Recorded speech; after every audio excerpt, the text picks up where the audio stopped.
All hail the Emperor!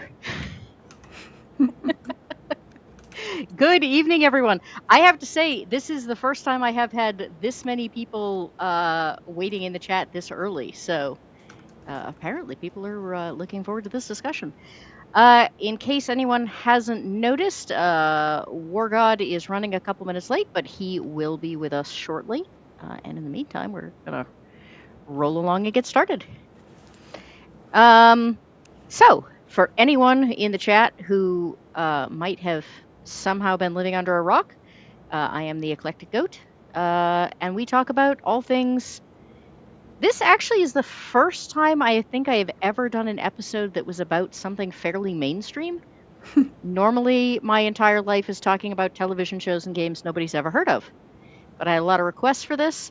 People are eager to hear information about the 11th edition and whether or not they should shell out $300. So I'm excited to have all of you here to give them the information I do not have. Especially important to me because my husband also wants to know if he should shell out the $300. So we are going to go clockwise. If everyone wants to introduce himself, just give a couple of lines about you, your interest in Warhammer, and what your favorite faction is. Miranda? I think that's me first. Hi, I'm Miranda, aka Wargamer Girl, and I'll be doing a live stream myself in about an hour and a half. But my favorite faction is the Imperial Guard, most unfortunately, because there's too many models to paint. I should have gone with Custodes. Anyway, yeah, here we are. All right. Yes, boys and girls, ladies and gentlemen, I'm Jesse the Common Nerd. I bring you pop culture and all things nerdy through a common sense lens. And yes, I've been a Warhammer fan for a few years now, and I am a Dark Angels fan for the Lion, ladies and gentlemen. All right. Bruski. Yeah, I am Savage Bruski, aka Bruski. I have been playing since 99 or 98, and my favorite faction is the Raven Guard Space Marines. Yeah, all Imperium, baby. Yes, I was going to say loyalist, I was going to say, yeah. I see a pattern here. I love see it. a pattern. And All Elba.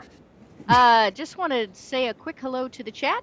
Legatus, as always, well, almost always, 99% of the time, Legatus is first. Mainly because I am pretty sure, hey, look at that. Ta-da! We are now complete. Before I do the rest of the hello to the chat, we are doing quick introductions and what your favorite faction is. So, Jeremy, you're up. Do we have sound? I should check that. Yeah. Yes, I can hear him. Am I good? We hear you. Yeah, you're good. All right.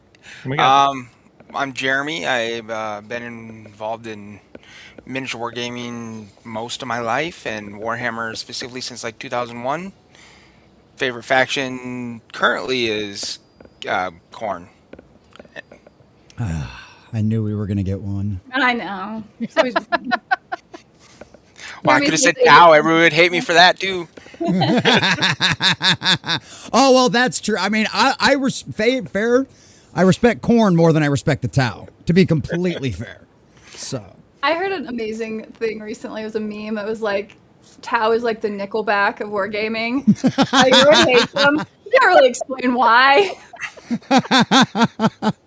Yeah, but at least Nickelback sold a lot of albums. I don't know if you can say quite the same about the Tau. Tau really does sounded- all right for itself. Yeah, they. Really Oh, yeah. sounded Well, I mean, like- clearly they keep making Jeremy- them. So yeah. Jeremy just likes to root for the underdog, you know. Jeremy is a contrarian. He's just a very angry man that wants to murder everything. That's all. And look, I can respect that. I can respect that. No, he's like a porcupine, right? You just get underneath, and he's actually kind of almost sweet. Nice and cuddly under there. You just have to get past the prickles. That's what you get for Yeah. being late, Jeremy. Once the Blame that berserker on rage Seattle calms down, he traffic. loves hugs. I was almost late. Oh God, yeah, I could only imagine. Ben was second. Welcome. Glad to see you and glad to have you here and present. I know you have to lurk a lot, so I'm always delighted when we actually see you in the chat. The Toads are here. We love Bad Toad Games. They're incredibly supportive of the channel. And hint, hint, next week we're going to be doing a 7-hour fundraising stream for the RPG Creator, I have to remember what all the letters stand for, Relief Fund. There we go, the RPG Creator Relief Fund. Cool. Bad That's Toad awesome. has donated a bunch of copies of their game to donate to the organization right stream. So. Right? I wasn't the only one that heard that, right? As in, didn't hear that? Yes. Yeah. Goat. Try again. We're That losing. last Oh line. no! There you go. Now you're back. Am You I speak up. soundless now? You No, you're faded good out. now. Yeah. Just Oh, kind of dear. chopping. No choppiness, not allowed. Stop it, Evie Mux. Where yeah. Where did I fade out? When you just were the last describing line. what you raised money for the We are doing an informational and fundraising session for the RPG Creator Relief Fund. And the Bad Toads are donating copies of their game to people who donate during the stream. Oh, that's cool. Awesome. So, Jacob Ironside, hail, this pleases the Emperor. Except Jeremy. There is no emperor. He'll get around to him eventually. There's some guy in the chat called the Common Nerds. I don't know who that guy that is. is. The Trapped Chest is here. I believe, if I remember correctly, he is on in a few weeks. Noir Frequency is here. Hi. Eraser, the master of links. Thank you very much. Yes, I do have a Ko-fi. I am always accepting any couch change you might have so that the dog and I can get our medical bills paid for. Next week, by the way, during the fundraiser, any donations made to the Ko-fi will immediately get turned around to the RCRF. So just keep that in mind. Noir Frequency says, crap, I forgot to animate your image. That's fine. I realized that about a half an hour before the show, so I wasn't. You were not the only one that got a little absent-minded. The Patrick McCarty is here. Welcome, Patrick. I haven't seen you in ages. Our favorite Rachel, Rebel Rose, is here.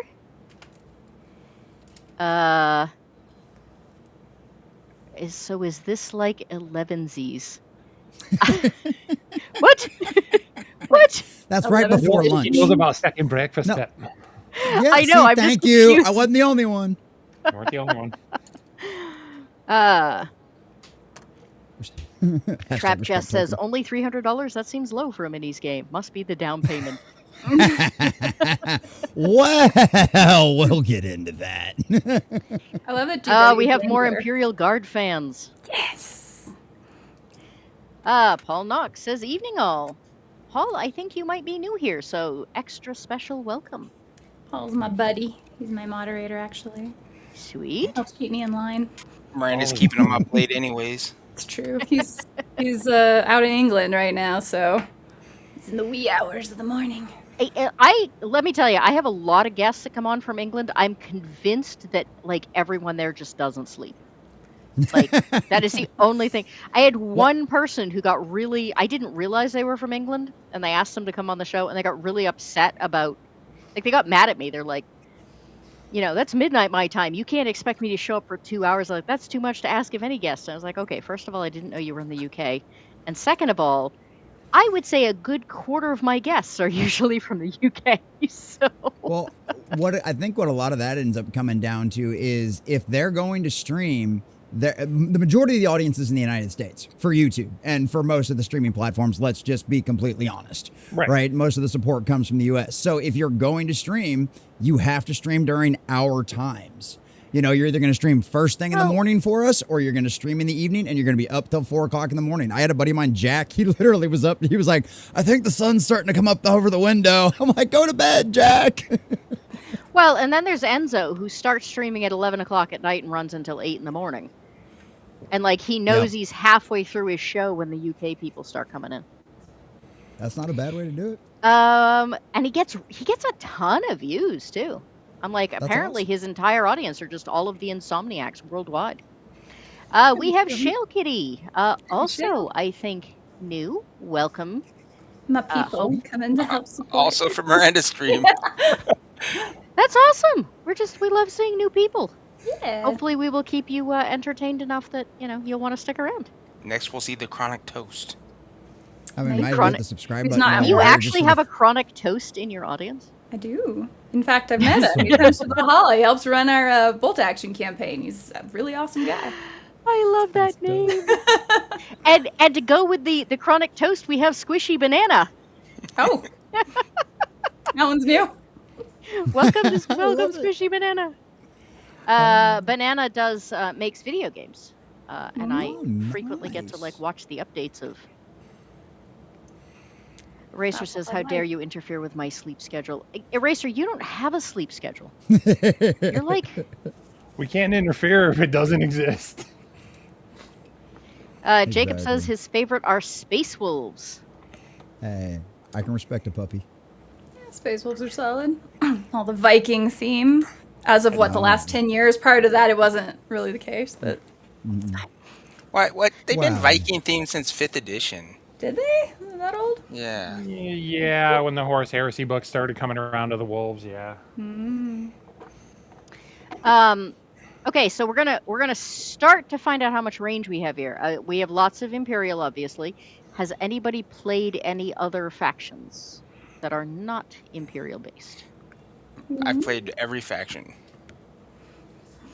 I've technically played orcs a couple, like once, twice. Okay, how does one technically play orcs? Borrow somebody's army for a game. Yeah, you don't buy your own and use Yeah, somebody yeah. else's. Yeah, that's All right, I'll play this. playing. How does this work? Roll. That's Wog, wog, wog. playing. Okay, well, that was fun. There you go. I played orcs. All right, we have a Necron player in the chat. Yeah. Insist on getting my 6 million years of sleep per night. You teamed I- up I'm with I'm so jealous. Dan against Matt and or not Matt, Dave and who was Dave's partner? It was That was a long time ago. a girl, I swear. All right. Well, All other right. faction-wise, have a I've done we have a Eldar, Slanesh. I've done Necrons, I've done Tau, I've done Guard, I've done Dark Angels. Yeah. Sweet. I mean, there's also Uh, Sisters and Space Marines, but I was told other than Imperium, so. We have a Valkyrie in the chat who apparently loves Slanesh. Uh-oh. And Magic kids. all is chaos. Valkyrie and Winter, pyramids. you slut. Sorry, that's one of mine. Valkyrie's one of mine. Oh. So I have to say, so I'm gonna be perfectly honest here. I am mostly a role player. I've played a few minis games. I enjoy Song of Ice and Fire a bunch. That one's My fun. husband, however, is obsessed with this game. Like, we have the largest room in our house is his Warhammer room, and it is just shelves full of Warhammer stuff dating back to the 80s. Full that whiteboard is- collection, like everything. Well, this and I That's and I have so to awesome. clarify. That's what's left.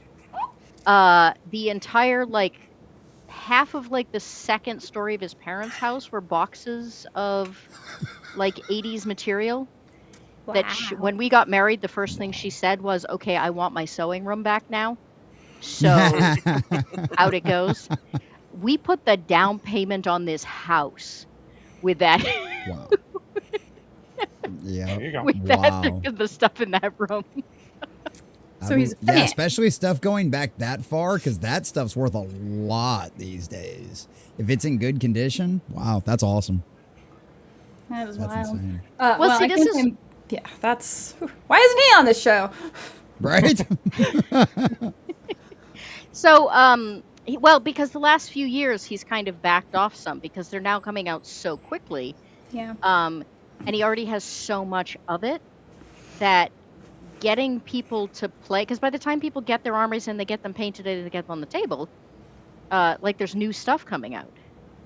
And so everyone he knows is basically turned to the point where they're a collector more than they are a player because they can't get to it fast enough. Which is one of the things I wanted to ask. Which Yeah. is one of the things I wanted to ask. And initially, Warhammer used to come out about every 5 years, I think. Roughly. Who wants to tell her? That was, And now it's every 3 years. at some point, it was 7 years. Well, I was out Realistically, of the it. problem you're describing, Goat, is now every 6 months. Well, change. There's stuff coming out, but the new editions come out every 3 years, right? well, plus FAQs, because the rulebook usually Yeah. comes out needing an FAQ and errata immediately, because playtesting is really solid there. So yeah, no, you're kind of always on this rules treadmill is one of the frustrating things. A lot of games have gotten onto that bandwagon, though. It's part of the keep turning the audience and, I don't know, milking your audience, I guess, for money, but it becomes an exhausting thing. Like, how do you get burnout from something you're supposed to be enjoying? But here we are. Well, and that's one of the things that's going to end up biting them in the butt, because you can only do that for so long. And because your core, because Disney tried doing the exact same thing, your core audience will eventually fade out. And that's what they've found now. And if Games Workshop's going to try going down the same path, well, hey, I got a history book. I got like 5 years worth of video content that can tell you the history of exactly what's going to happen if you try that. And it's not going to end well. Nope. Like, just with the release cycles being, like, the way Disney Plus churns out shows, you're saying, like, with this. Yeah, the way they cranked out shows and the quality was crap. Like, you're talking about the game testing not being done properly. We shouldn't have to have an FAQ or a rules update 3 months after the games come out. Or That's days kind of- after. Most Yeah, or in some factions case, release days, with yeah. the FAQ right away. Like they haven't even printed the finished game. Like Yeah. And then and that's the other problem too. They don't have the codexes ready, right? Everybody's got digital downloads in the beginning. You can't even get a physical codex until 6 months later sometimes, if you ever even get one, depending on whether or not they love your faction. Mm-hmm. So, yeah. And no matter what, good, bad, or indifferent, it's going to change after 6 months. Yes. So, GW Trap Chess makes a good point. I'm going to throw this out there. Chess, the OG war game, is over 1,500 years old and is still in the first edition. Is that true? I thought original chess had dice, technically. But I get his point, and he is right, and Battletech is another good example of that. Battletech's in its 5th edition, just so you know. Yeah, but how long I has was it been going to around? say, as far as I'm concerned, Battletech was ruined 1987. after... Yeah, so basically as long as GW. I'm still stuck in the Inner Sphere. Battletech was actually my first war game. I loved the Inner Sphere, and I refused to move past that. So nobody plays that anymore at all. So Yeah, they're really pushing that. I still have metal minis for Battletech. So do I. About half of my Battletech collections. But can you still play with them? Yeah. So I mean, if I could right find there, somebody, too. if I could find somebody to play at Inner Sphere. Well, that's the separate problem we all have. Well, You and that's could still use them in the IL era, just as mercenaries. Well, and it's the same thing with Warhammer, though. It's not like the armies change entirely every single time. You can pretty much keep your same army every single time and just kind of adjust, pull a few things out, put a few things in, depending on how the rules change and how you want to play. Or guess what? You can just play the same damn way and just play with the new rules and just keep your army exactly the same. You don't have to buy the new stuff that they put out every single time just to play the game. Of course, there are always going to be people that do that, but you don't have to. I've got, it's like they're still selling, like my Ezekiel still comes metal. It's still cast. Even to this day, when you order a brand new one, they've never made a plastic version of him. Wow. So yeah, see? So there you go. Yeah, mine's still in a box. Sorry. Yeah, metal. So I have done. I have a couple of questions about the 11th edition. First of all, if my understanding is correct, next year is the 40th anniversary. Oh my god, that's probably true. 40th anniversary of Games Workshop, Yeah. but not at 40K, right? Not 40K, yeah.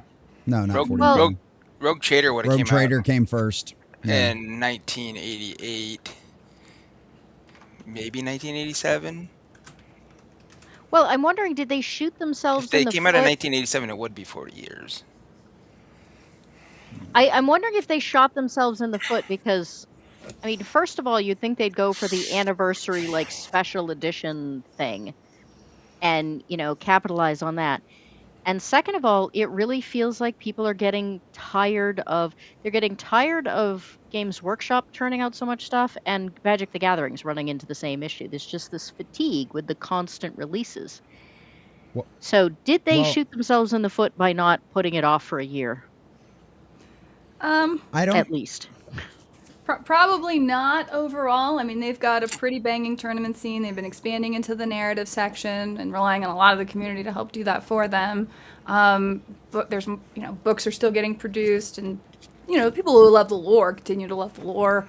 Everyone loves new models. We all have that pile of shame. I'm not convinced it has come home to roost with them yet. And I thought it really would with the app being out, and now you have these live updates, even though the FAQs take weeks to come out on the app, but whatever. Separate tantrum of mine.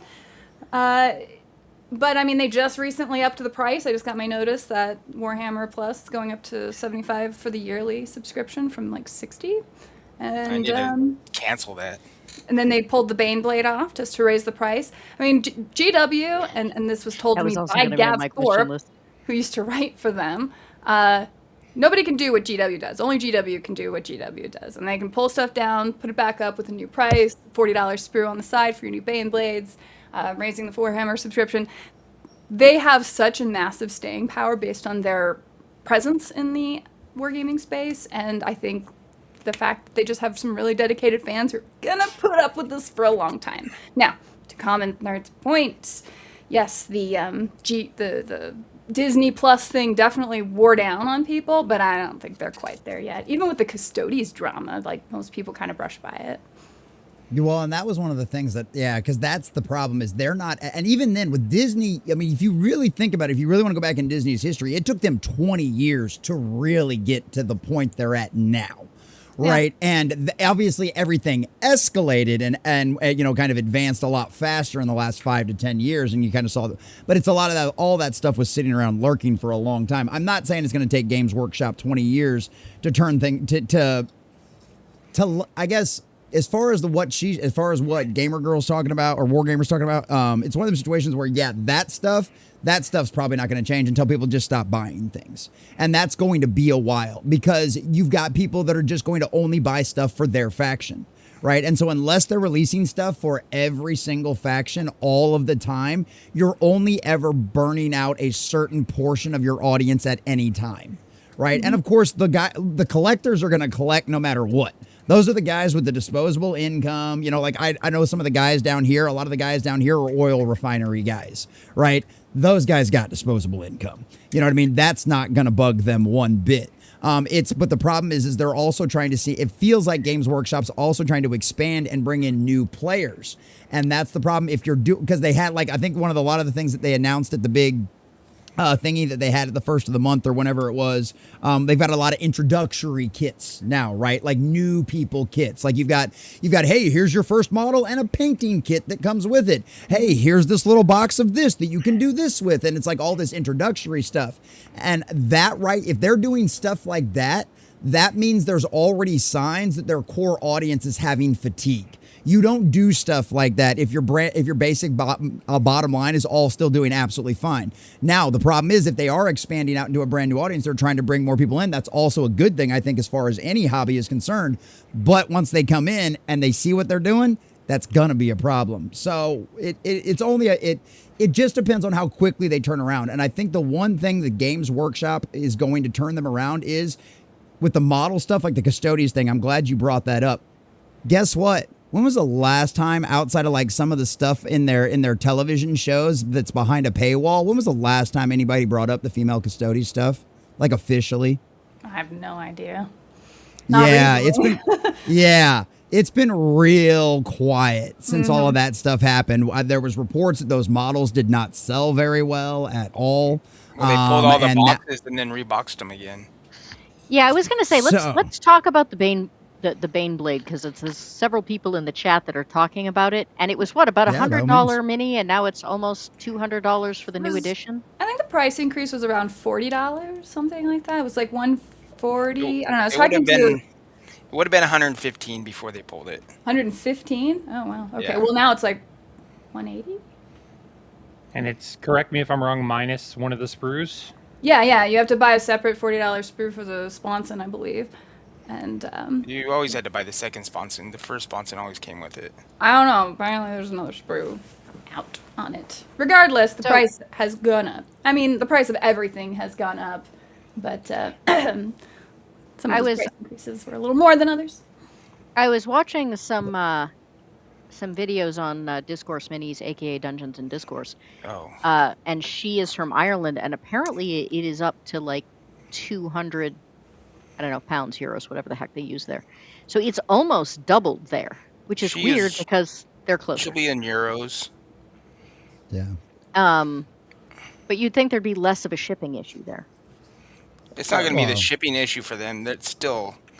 the Games Workshop, no matter where you're at, they're going to charge you the same. They 100% go across the board, like, basically. The only country that gets railed is Australia because they have some import tax. Those really high tariffs, yeah. Yeah. But if you were to go on the Games Workshop's website, you can look at every country's price. At least you used to be able to. It's been a long time since I've been on their site. Yeah, I haven't messed with their site in a while. I have not touched it. Busy with one-page rules. Hey, there you go. I got a buddy of mine that loves it. What do we think about the pulling it, removing a sprue, and bringing it back at a higher price? I mean, I don't know that anyone's surprised at that. It's like, oh, GW, did they raise their price again? It's like another day ending in Y. Like, yeah, I'm not so sure they did GW remove move. a sprue. Right? Well, let me check.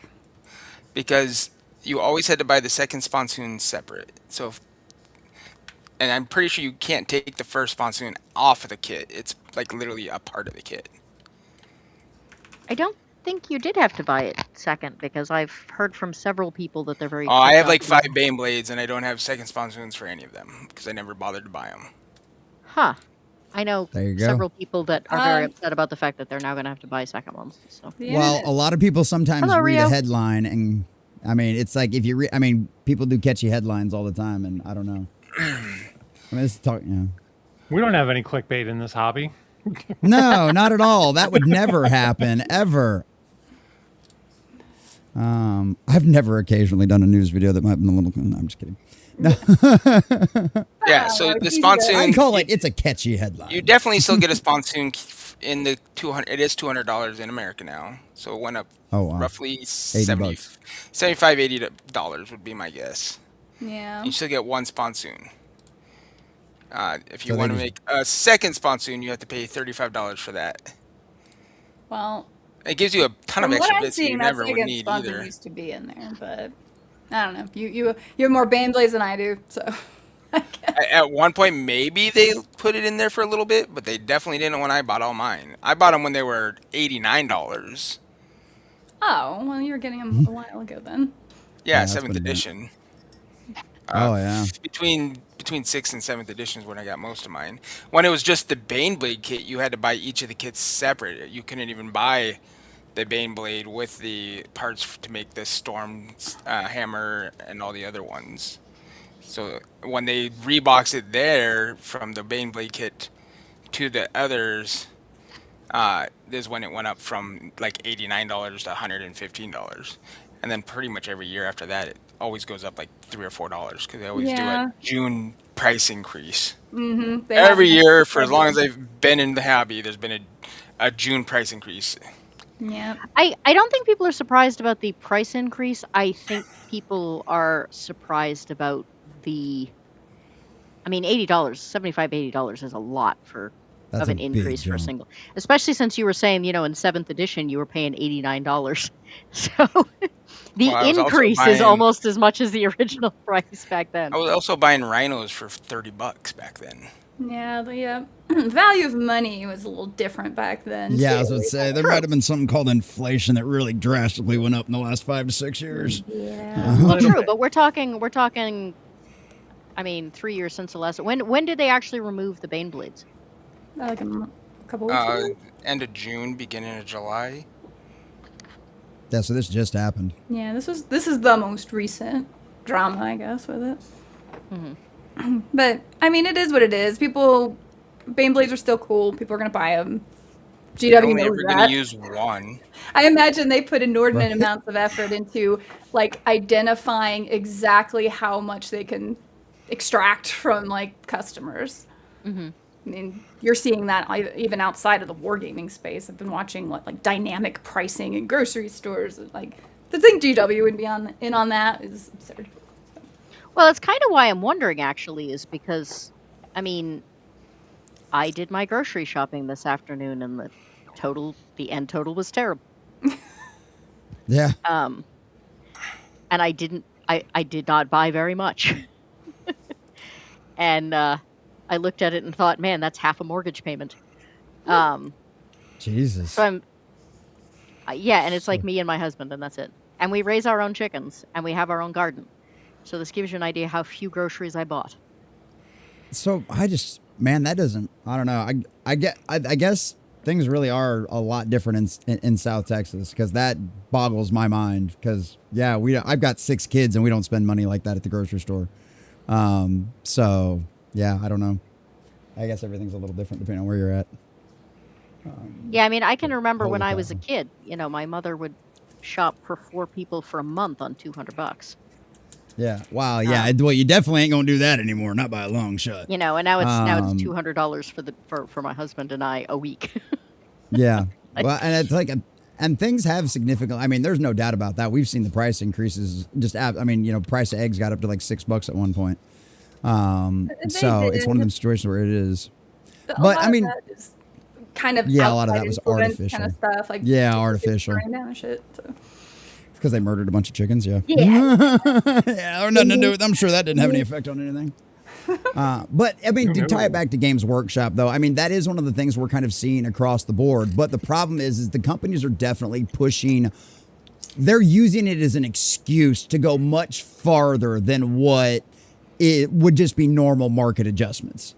There's no doubt about that. And the problem, and I still think it comes back to, they have lost customers in the last few years. They have definitely lost customers. So they're trying to squeeze as much as they can out of who they've got left.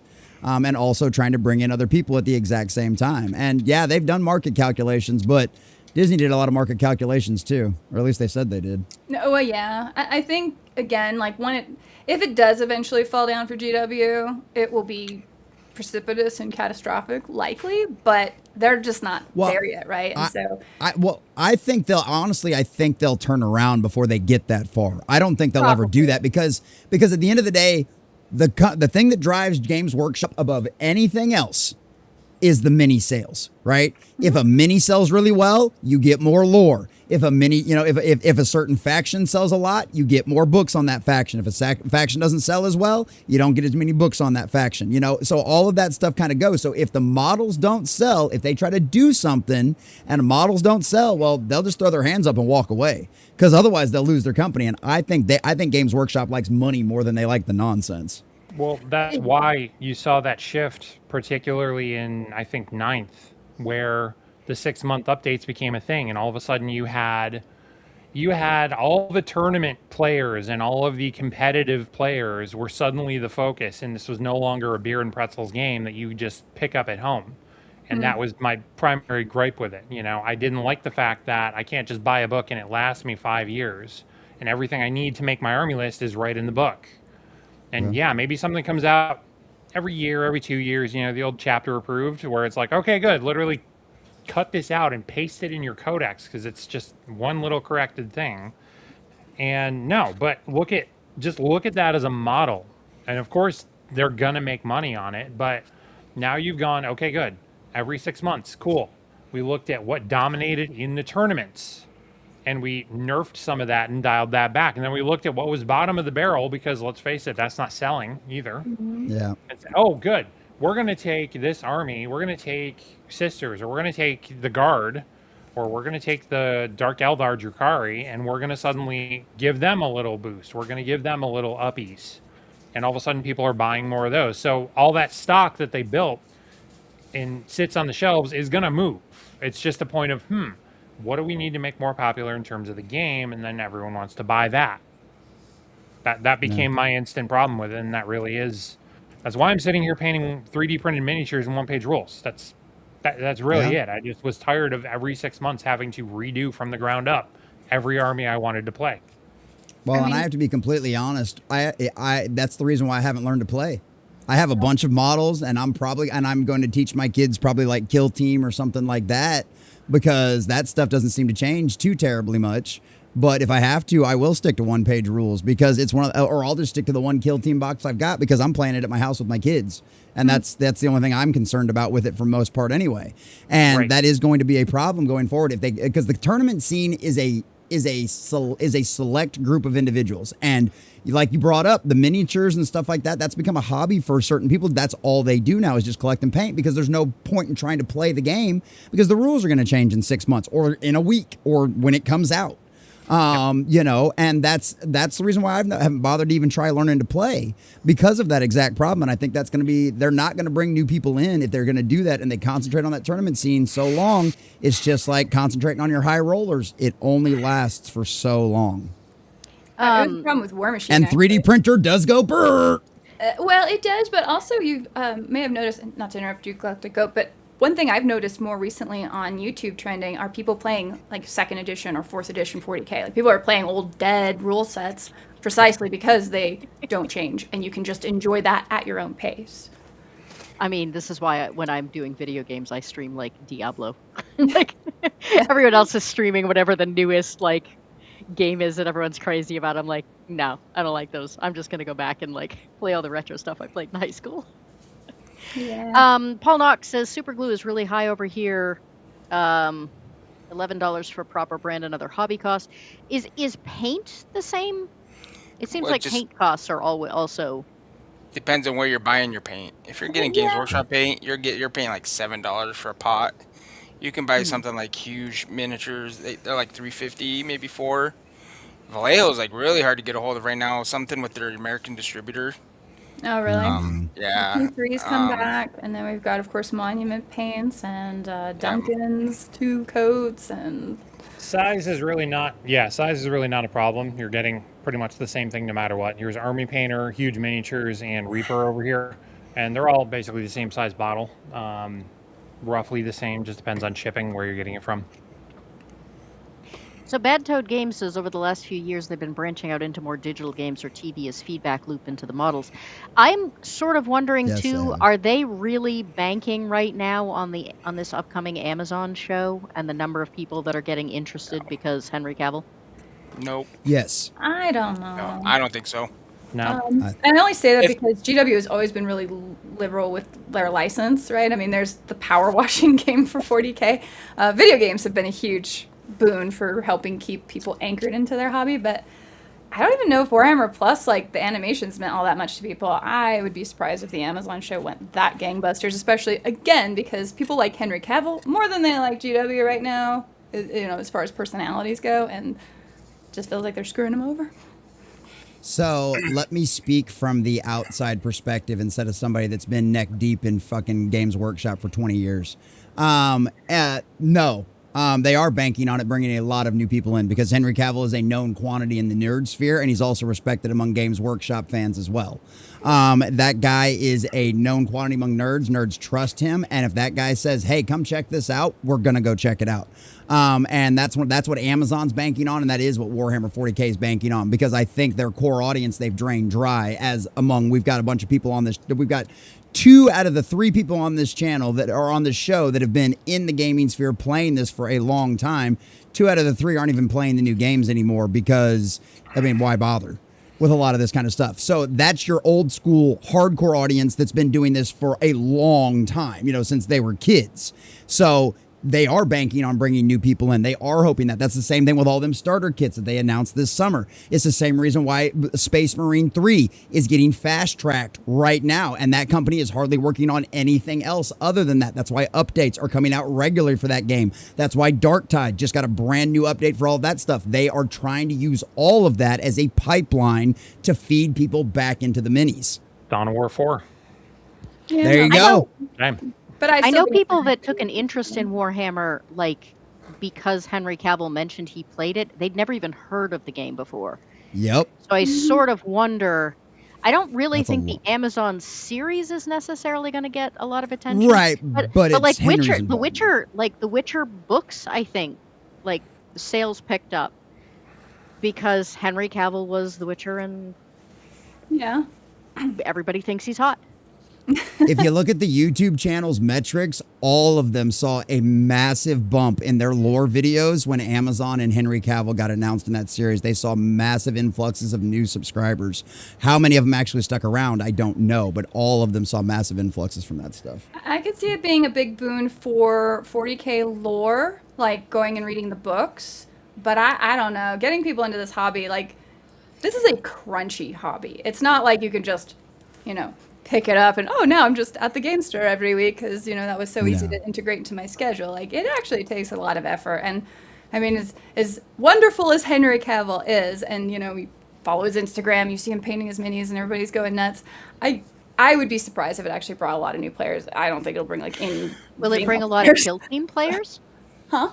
Will it bring a lot of kill team players? Like that small, casual Maybe. kitchen Maybe. I table? think it would bring more people willing to try whatever, like their board games, like whatever the new edition of Cursed City is. Like it'll be maybe that because those are self-contained. But stuff where you're keeping up with lore errata, I think those people will bounce right on out. So, And I don't know. I They think also Games aren't going to Workshop- have the dedicated. Go ahead, Bruski. Sorry, I think Games Workshop is fine with that, and I'm looking at kind of like Common Nerds pointed out, the various avenues they're going now: the video games, the mobile games, the Amazon show, Warhammer Plus, the subscriptions. They are fine, I think, and this is the big shift. I think they're fine with a revolving door audience now, where maybe you only play an edition, maybe you only play for a year, or not even. I don't know about you guys, but particularly on like Insta, and particularly since COVID, I've seen a ton of accounts that just suddenly popped up like, oh, just decided to do Warhammer. Just decided to get a model, and all of a sudden it's the fad thing. And these guys could not tell you a thing about a Space Marine chapter. They could not tell you anything about the lore of the Horus Heresy or mechanics of the game rules. But they've got 10 posts holding up a box, holding up a sprue, I did the holding up thing. super glue, Yeah. and all of a sudden they're blowing up out of nowhere. Yeah. And it's free revenue for GW. Yeah, I So see. you're telling me that it was the nerd version of sourdough during COVID? Oh my god. Less tasty, but yes. So it's just like Paul's saying. You're gonna sell a ton of starter stuff to maybe these new people. Then they're gonna see how much investment it really is with the painting to get a full 2,000 point army. You're dropping $800-$900, and they're gonna know that's not for me. No. You Well, have that's to be why I was- dedicated to it. That's why I was asking if something like Kill Team or is it Kill Team Under has worse Underworld? rules Is than that 40K. Necromunda. Well, there's Necromunda and there's Necromunda, there you go. Spearhead divisions for Age of Sigmar. I guess that too, but Well, that's Combat the same Patrol thing. would be Maybe Necromunda, yeah. Yeah. Bad Toad Games says keep your eye out for a digital tabletop version that limits the crunch, but they can still sell models. I could see them doing that. What do you guys think about that? That's why they're copyright. That's why they went after Tabletop Simulator so Yeah, hard. for other models. That's why. Yep, they crushed that. They'd been letting that thing sit for years, just doing it thing. Everybody told me about it. People asked me about it, and they finally cracked down on that thing and crushed it. So that's exactly the direction they are going. They are going to follow the D&D path and end up making a digital version of Warhammer 40K of the tabletops. So I'm would that with you be like though, a Common miniature Nerds, with that's like going to a? bite them in the ass. Well, I'm fairly. You'll bring in against more that. casual players that way. I'll get into Yes, sourdough but I again mean, you before already I have ever get into casual Warhammer. gamers. You already have casual games with the video games. I mean, I looked up the first Dawn of War. That was in 2004. They've been relying on video games for over 20 years to help bring people in. That's not new. And the video games are usually more fun because they are the easy to pick up and play. So you might as well just. Well, do but that. Dawn of War isn't an entry level game for most people because of the style of game that is. It's not a super broad based popular game. That's why Space Marine was so much different than that one because it was a hack and slash. Anybody can pick up Space Marine and play it. And you're not frustrated by having to wait your turn, pay attention to all of these stats, and like some of the other games that you've got to do that with. Because a lot of the other Games Workshop games aren't just hack and slash. They're not just pick up and play a character. And hey, I mean, they literally made Titus a major part of like everything that's going on with Warhammer 40K now. So that just tells you how well it ended up working. And I guarantee you there was a crap ton of people that'll never play the game, but they paid for that model of Titus. I mean, probably. But I mean, RTSs aren't that hard. I mean, Warcraft 3 was pretty big when it first came out, too. It's not that hard for those audiences to pick up. I see what you're saying, though, in that Titus just being, run around stompy Space Marine. The first Space Marine game, of course, was wonderful as a Total Biscuit was a testament to. But, And I mean, video games have also kind of changed a lot too in the last 20 years. So. That's true too. Trap Chess says wargaming can be intimidating for new players, and 40k players tend to be very loyal and vocal, which adds more intimidation. Do you think that that's like, is it hard for people to break in because of the culture of it?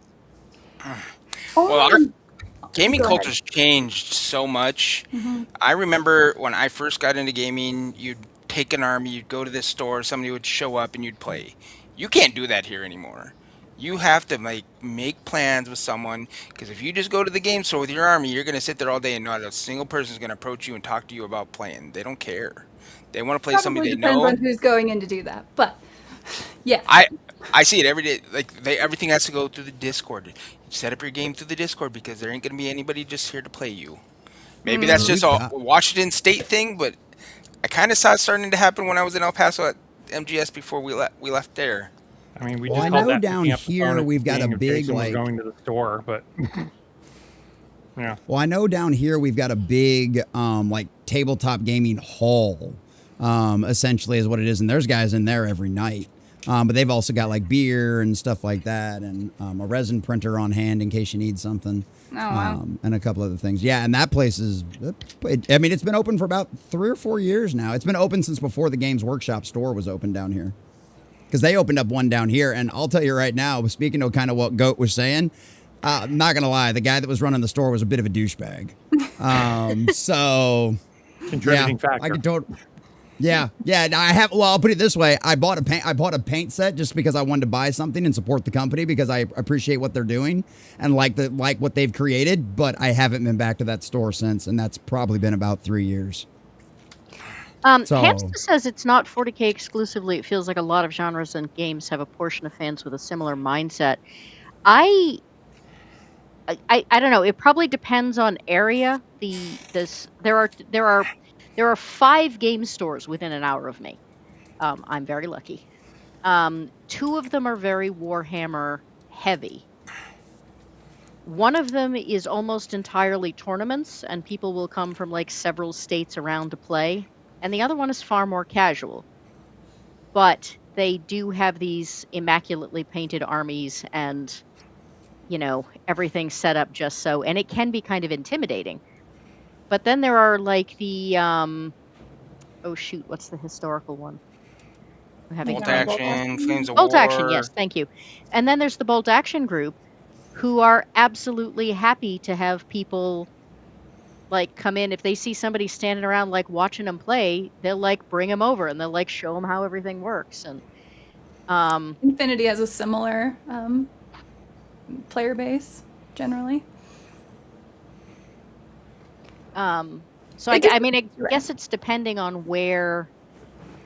What's the culture? Does the game store, you know, more funnel Yeah. into tournament play, or do they host specifically community painting nights? How close knit is that gaming community? How big or small is it?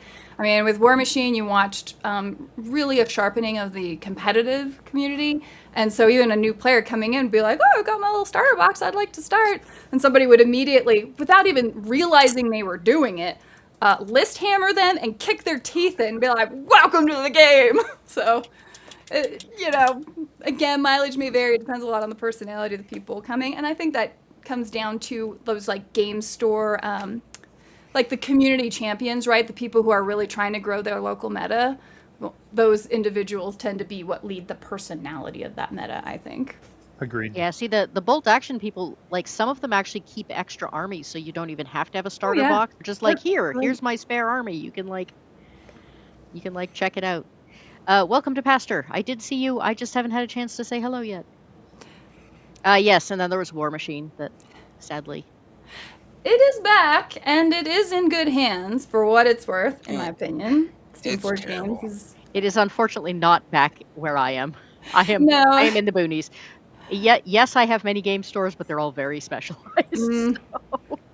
Well, and that's where game stores, there's more games than there have ever been in this space, and game stores do have to choose, like, what am I going to be taking up my space, my wall space with? But it is making a bit of a comeback, so credit to them. I'll actually be playing some games this weekend with my local group, so.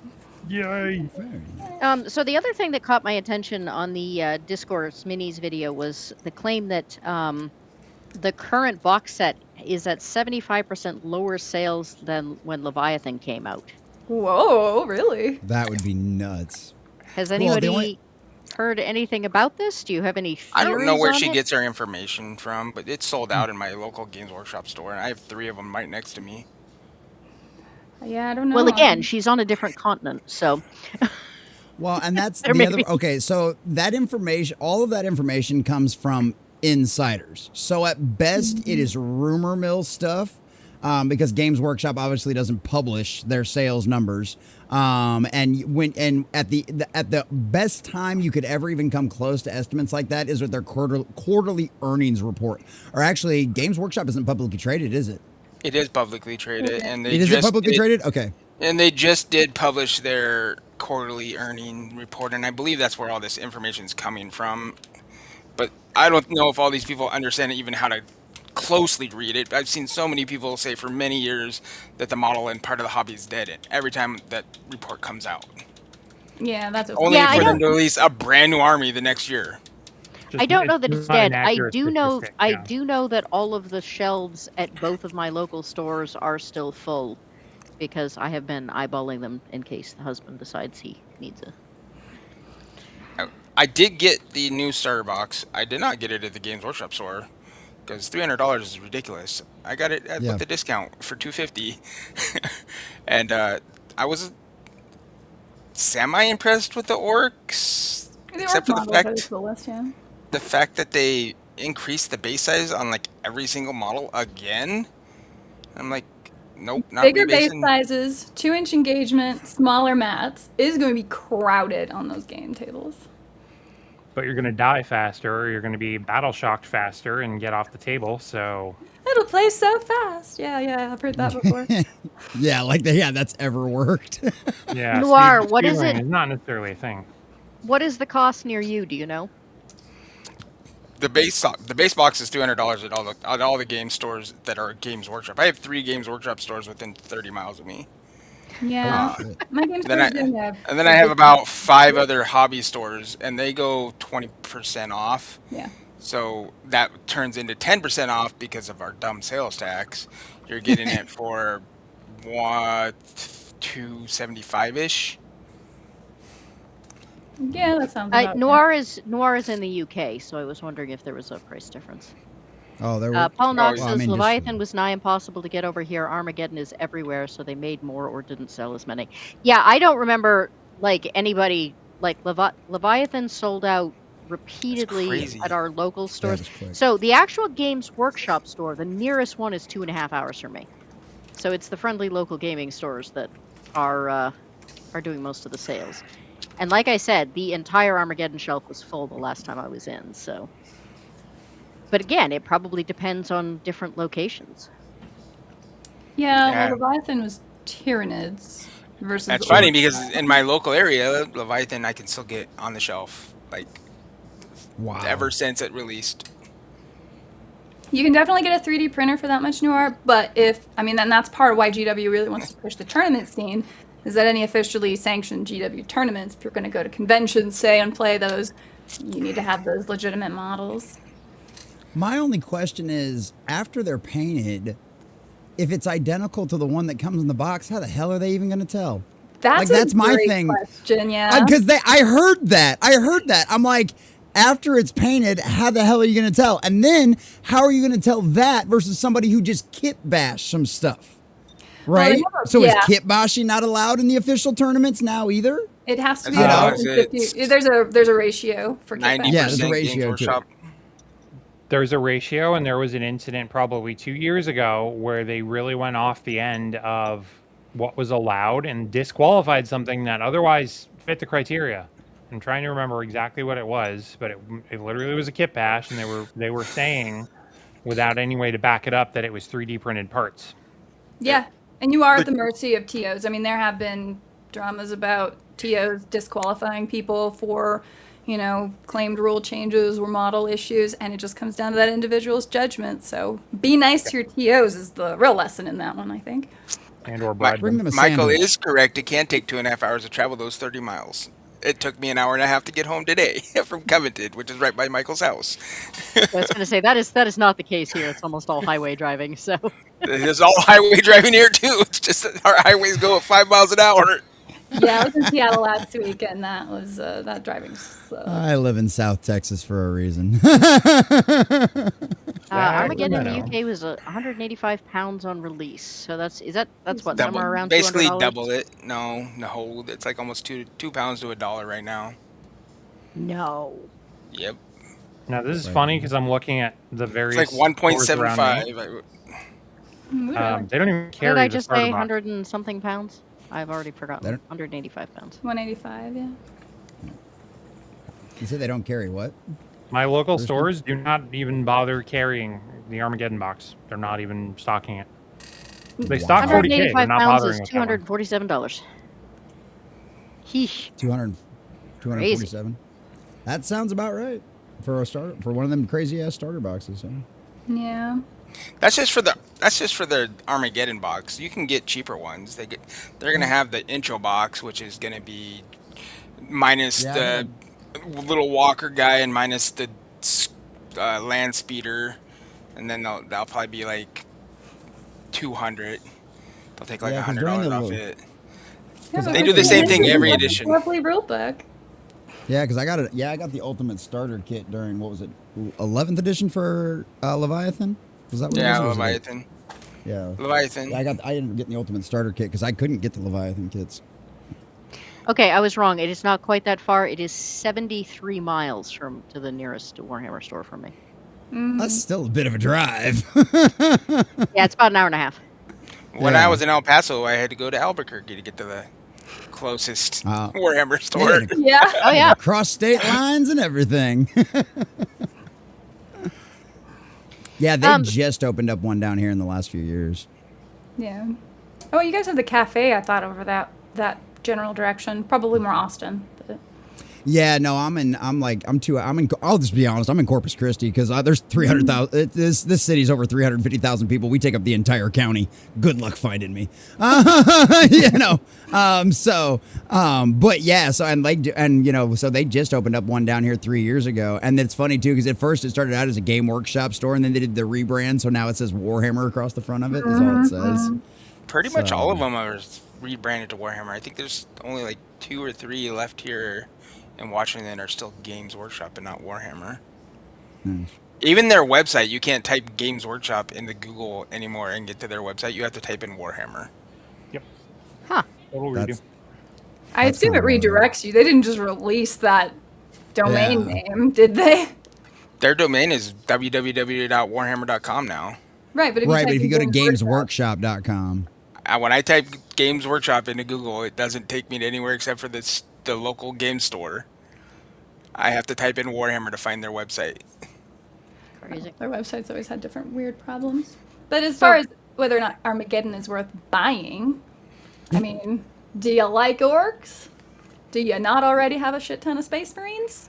Then maybe. well, I was about to say, that was the other problem too. They gave for all the Blood Angel hype. They gave nothing specific in that box. I know there was a lot of complaints from some of the Marine players about that kind of stuff too. It's like if you're a Marine player not interested in the orcs, it's kind of pointless to buy the box. It was just kind of bland. Yeah, like here's your generic Marines that don't even, they're not even Ultra Smurfs anymore. They're just Marines. Well, they Yeah. specifically said they wanted to make them generic so you could use them as any of the chapters. They didn't want to force you into playing a specific chapter this time. So has Then anybody why- actually bought the 11th edition rules? I'm just curious how they're different from the 10th. Well, the Mostly core with rules are melee. free download. Yeah, it is Yeah. free to download. And then, for now, you can continue to use the codexes you already have on your app. Because they haven't actually put a single codex out yet. Correct. They previewed the orc one. They've showed it off. Yeah, they showed it. Well, and it's still different because when 10th edition came out, everyone had an index. And so all the rules were free, including for all the factions initially, until a codex came out. It's not the same here. So you still have a lot more of a barrier to entry for playing a specific faction. But I don't know, they did fix some things. If you're a melee army, people were really happy with the charge change, where now you can roll a die and see where you want to go instead of saying, I'm going to charge over here, hope I roll an 8, and then if you don't, it fails completely. It's a little bit more dynamic in that regard. I felt like they ripped off the morale rules straight out of like Bolt Action Gates of Antares with the sort of pinning mechanism, because now it's like, okay, you can't you fail a battle shock test, you fail your leadership test basically, and then you can't spend a command point, you can't you can't stratagem, stratagems, objectives, you can't do shit. Yeah. It's just like, okay, That's way actually a to good completely rule, nerf though. your units. Yeah, it's rude. I hate psychology rules. Have always been really frustrating with war games. Like, you had morale tests, and those were always like really sloppy, and it was horrible in War Machine 2. But then they just removed them completely, and now you have Battle Shock, which is like the quasi like bringing back that, like, pinning and bolt action is solid. Like, that makes sense. You know, there's a chance they might not listen to your order if you have a lot of pins on you because you're under fire. It makes sense. Battle Shock, it's such a gamey mechanic because the game remains all about objective points. What is it? You can score 100 points per game now. You need another app to just track your point stuff. It's ridiculous. So I find not that a fan of the new scoring system to be obnoxious. There's that, and there's the fact of, I think finally somebody was realizing that the overuse of stratagems and command points as a gotcha, and just that being the dominating factor. It doesn't come down to your list. It doesn't come down to how you're playing. Yes, you can get screwed over by a dice roll, but at the same time, you just be like, oh, just command point it. Oh, no, I've got a stratagem that outdoes your thing. Okay, cool. You done deal. And I think they were just somehow trying to mitigate that. Yeah, and that was another fix in that you can't be affected by more than one stratagem now. So you can't no more Death Stars. Like crazy. But other than that, objectives, they're now entire terrain. So terrain features are now the objective instead of circles that they have on the board. Now they're probably going to bring back circles for other point scoring things because why not? But that was a major change. Terrain has had a little bit of a shift in that everything has this solid footprint now. Line of sight's a little harder. It's easier to get cover. Cover's a little bit different because I think you actually have a reduction to the ballistic skill of the person firing on you now if you're in cover, as opposed to having a boost to your save. So that can be much more helpful in the front end of that combat phase. Trying to think of some of the other major changes that have happened. I'm sure I'm missing some obvious ones. But they've really leaned a lot more into the narrative stuff. Even when you're pulling missions now, it's based on your faction and your list type, which sounds really cool until you realize that most people aren't just playing completely wildly different lists all the time. So there's a good chance that you only ever play like one scenario half the time if you're playing. Yep. But I'm sure that'll get eroded at some point. We have some questions from the chat. Ooh, I love chat questions. Bad Toad, you may have to clarify this a little. Largest point army deployed. Are you asking theirs personally, or are you asking are you asking a rules question? If you can clarify that, we will come back to you.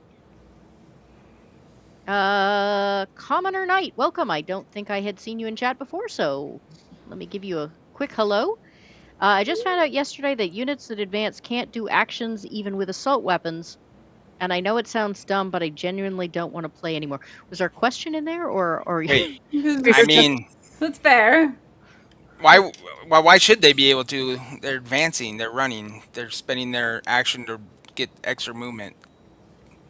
You used to be able to shoot with your weapon. Let me remember. You could rapid fire if you were within half range in the old editions. You couldn't. I guess if you had assault weapons, you could shoot and then assault. You could shoot and assault, but if you were shooting at all, you couldn't do an action. Heavy, if you moved, you couldn't fire at all. Back in the day, and that changed somewhat. Ballistic skill. Yeah. There was a major change. So do you advance? I'm forgetting the rules. Do you advance in the movement phase now? You don't do. Yeah. In your movement. Oh, it's a running. It's not in a. You're not advances like you're running. You're not assaulting. Okay, yeah, you've never been able to run and shoot except for if you're an orc and you declare the wall. Right, unless you have the assault roll. But for doing actions themselves, I guess you lost that if you were advancing, so you couldn't advance up onto an objective and then try to do an action. But yeah, that probably wouldn't be the case anyway. I don't remember what that was in 10th edition. But you do have the ability to park models now on your back line and be safer. You get the lone operative benefit. Sorry, a I have one of those in my neighborhood. By my house. Good on me. Noir frequency said wasn't a change different from an advance. A charge is different from an advance. Charge is different from an advance. And the charge is the literal charging phase, which is after shooting. Yep. And Commoner Knight said doing actions was tied to shooting eligibility. But now, if you have models on your back line, especially if they are parked in a terrain piece that's now an objective, you can do actions and all of that with them, which you could before, but you're less vulnerable to getting shot, because if they don't shoot at all, then other models have to get within, I think, 12 inches before they can see you to shoot at you. So there's going to be a lot more backline deployments of models that are just not going to be doing anything else. Trying to prevent people from getting shut off the table before they ever get to move their model. Yeah, the alpha strike argument, right? There's always been a problem because you need to have this wombo combo. Whoever goes first gets the benefit type thing. Just because the whole army, you go, I go, turn structure versus you do a unit, I do a unit, you do a unit, I do a unit. Yeah, it just, you could have a really bad turn and you'd be like, well, there's the game. Feels really great after you spent like 40 minutes setting up. Shale Kitty says primary missions being both different and asymmetrical based on the difference between yours and your opponent's force disposition. Is this a difference in the rules? Is that? There's, I think, more asymmetrical pitch battles, like more our attacker-defender scenarios, if that's what he's mentioning. Primary missions being both different and asymmetrical. So yeah, if you have like a very melee-heavy force, and your opponent is playing Tau, and you're all like shooty assassins, you're each going to have secondaries that are tailored to that. And he's just saying the mission that gets chosen is based on that list. It's not from like a random draw. So you're not going to get stuck like with a defeat your enemy commander in melee with a Tau, which is never going to manage to pull that off. Right. Which in the past, if the thing wasn't possible, you would just redraw. But this is... tailoring to be more narrative is the way it is sold. I like the idea of it because narrative does bring out more of the... It is an olive branch to the casual players out there who are like, I don't know, I have one list that I've been building for like 6 years. Can I just play that? Narrative actually says you can. So there's that. Patrick says, how big a deal is... I don't know what that means. WYSIWYG? What you see is what you get. You're going to have to explain to me first what that means. So what you see is what you get is if my Marine has a plasma rifle on in the model, it means my Marine has a plasma rifle in the game. He doesn't get to just roll with a bolter. Because this is kit bashing. Yeah, so the model has to reflect the weapons that you claim they have on the list. There are games. Never a GW official tournament thing. It's never really been a big deal here. Yeah, most stores, most basement gamers, all those guys, proxy modeling is totally fine. Oh yeah, I know it looks like this, but it's a blah. As long as you're upfront with your opponent about it, it's totally fine. They go a bit hard in the paint on that. That you have to have exactly what's represented on the model is what you're playing with. Yeah.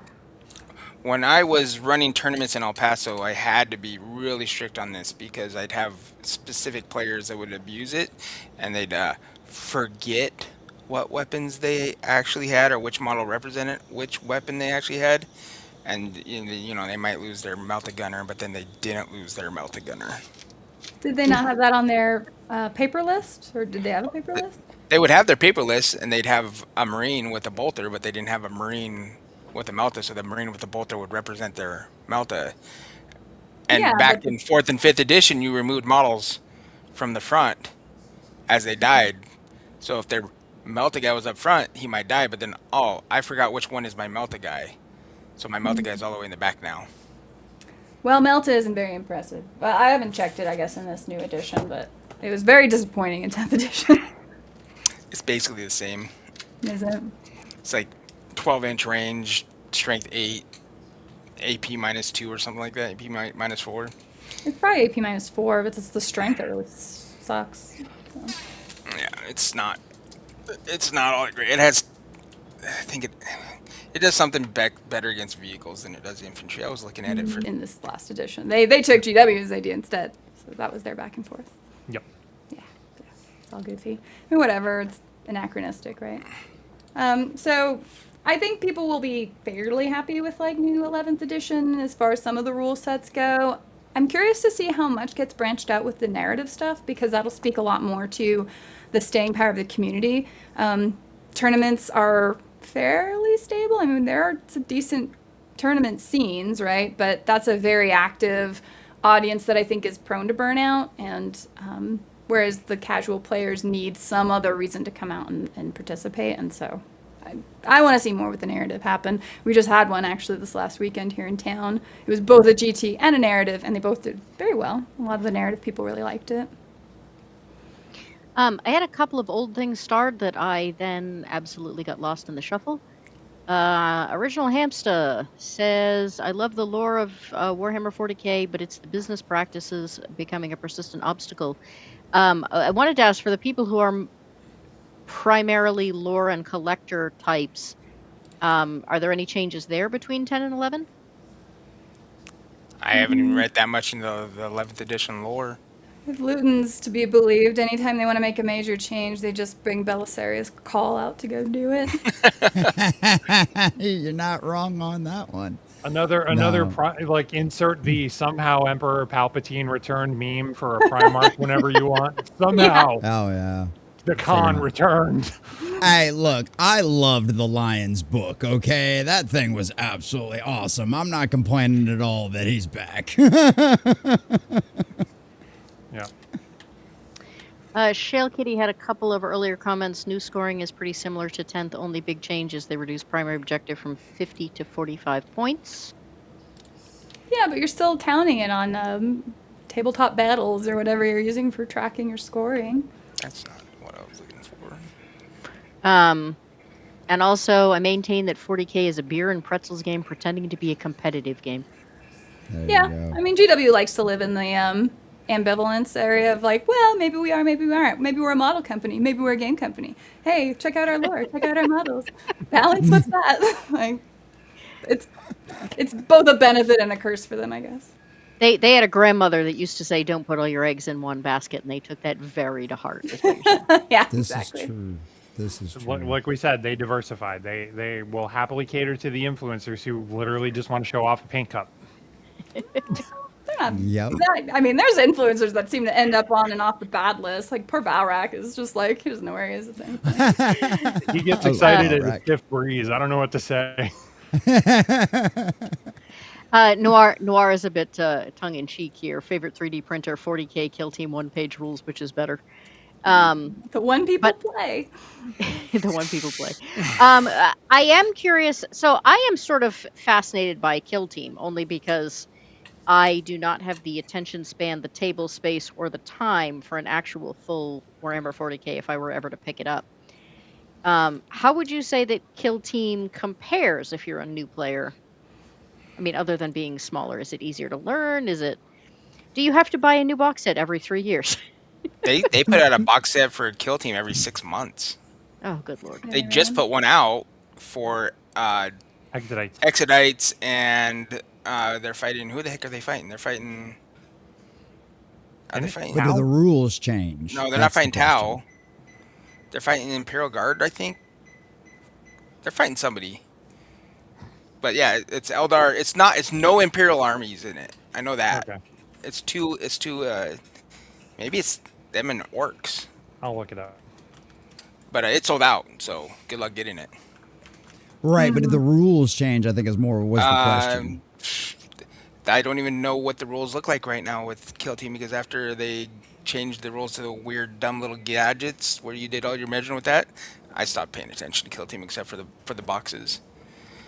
I do know that the set that came out 6 months before the new one with the Exodites was the Red Terror, which is Tyranids versus Imperial Guard.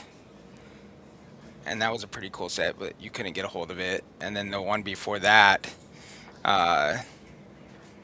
was Dark Eldar, Oh, eh, and Dark Eldar, and It's orcs. I thought it was orcs because I've been seeing new orcs being built. Yeah, I played the orcs. first edition of Kill Team, and I have not played any more of it. I really like the idea of it, but time is a factor. If you want a really good skirmish game that has simple rules and are easy to learn, play Mantic's Dead Zone. Dead Zone is I think, sleeper competitor to 40K because it has all the scaling. You can play it as a battle. You can play it as a skirmish. It has a lot of the similar factions and then some, just under sort of different names. They are proxy friendly, are they not, model-wise? I mean, Mantic doesn't run events except for at Mantic headquarters, so it's whatever your Pathfinder wants to run or whoever your event organizer. I allowed proxies always when I was running it. I mean, it's Mantic does Kings of War, right? Yeah. Yeah, they don't give a shit. Bring your Warhammer. It's the same as like one-page rules. Doesn't matter. Bring Star Wars and call it More- Imperial Guard, whatever. At their Mantic run events, more and more they are not giving price support if you're not using Mantic models, but they don't, for the most part, they don't care. Good times.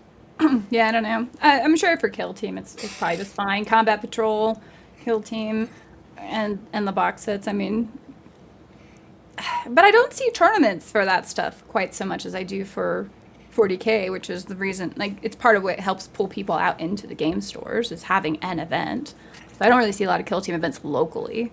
Same with escalation leagues. It's few and far between these days when I see something where it's like, yeah, just get a starter box or get 2 units and every month do another unit or something. I can't remember the last time I saw one of those. Yeah. We just I did have a one where question.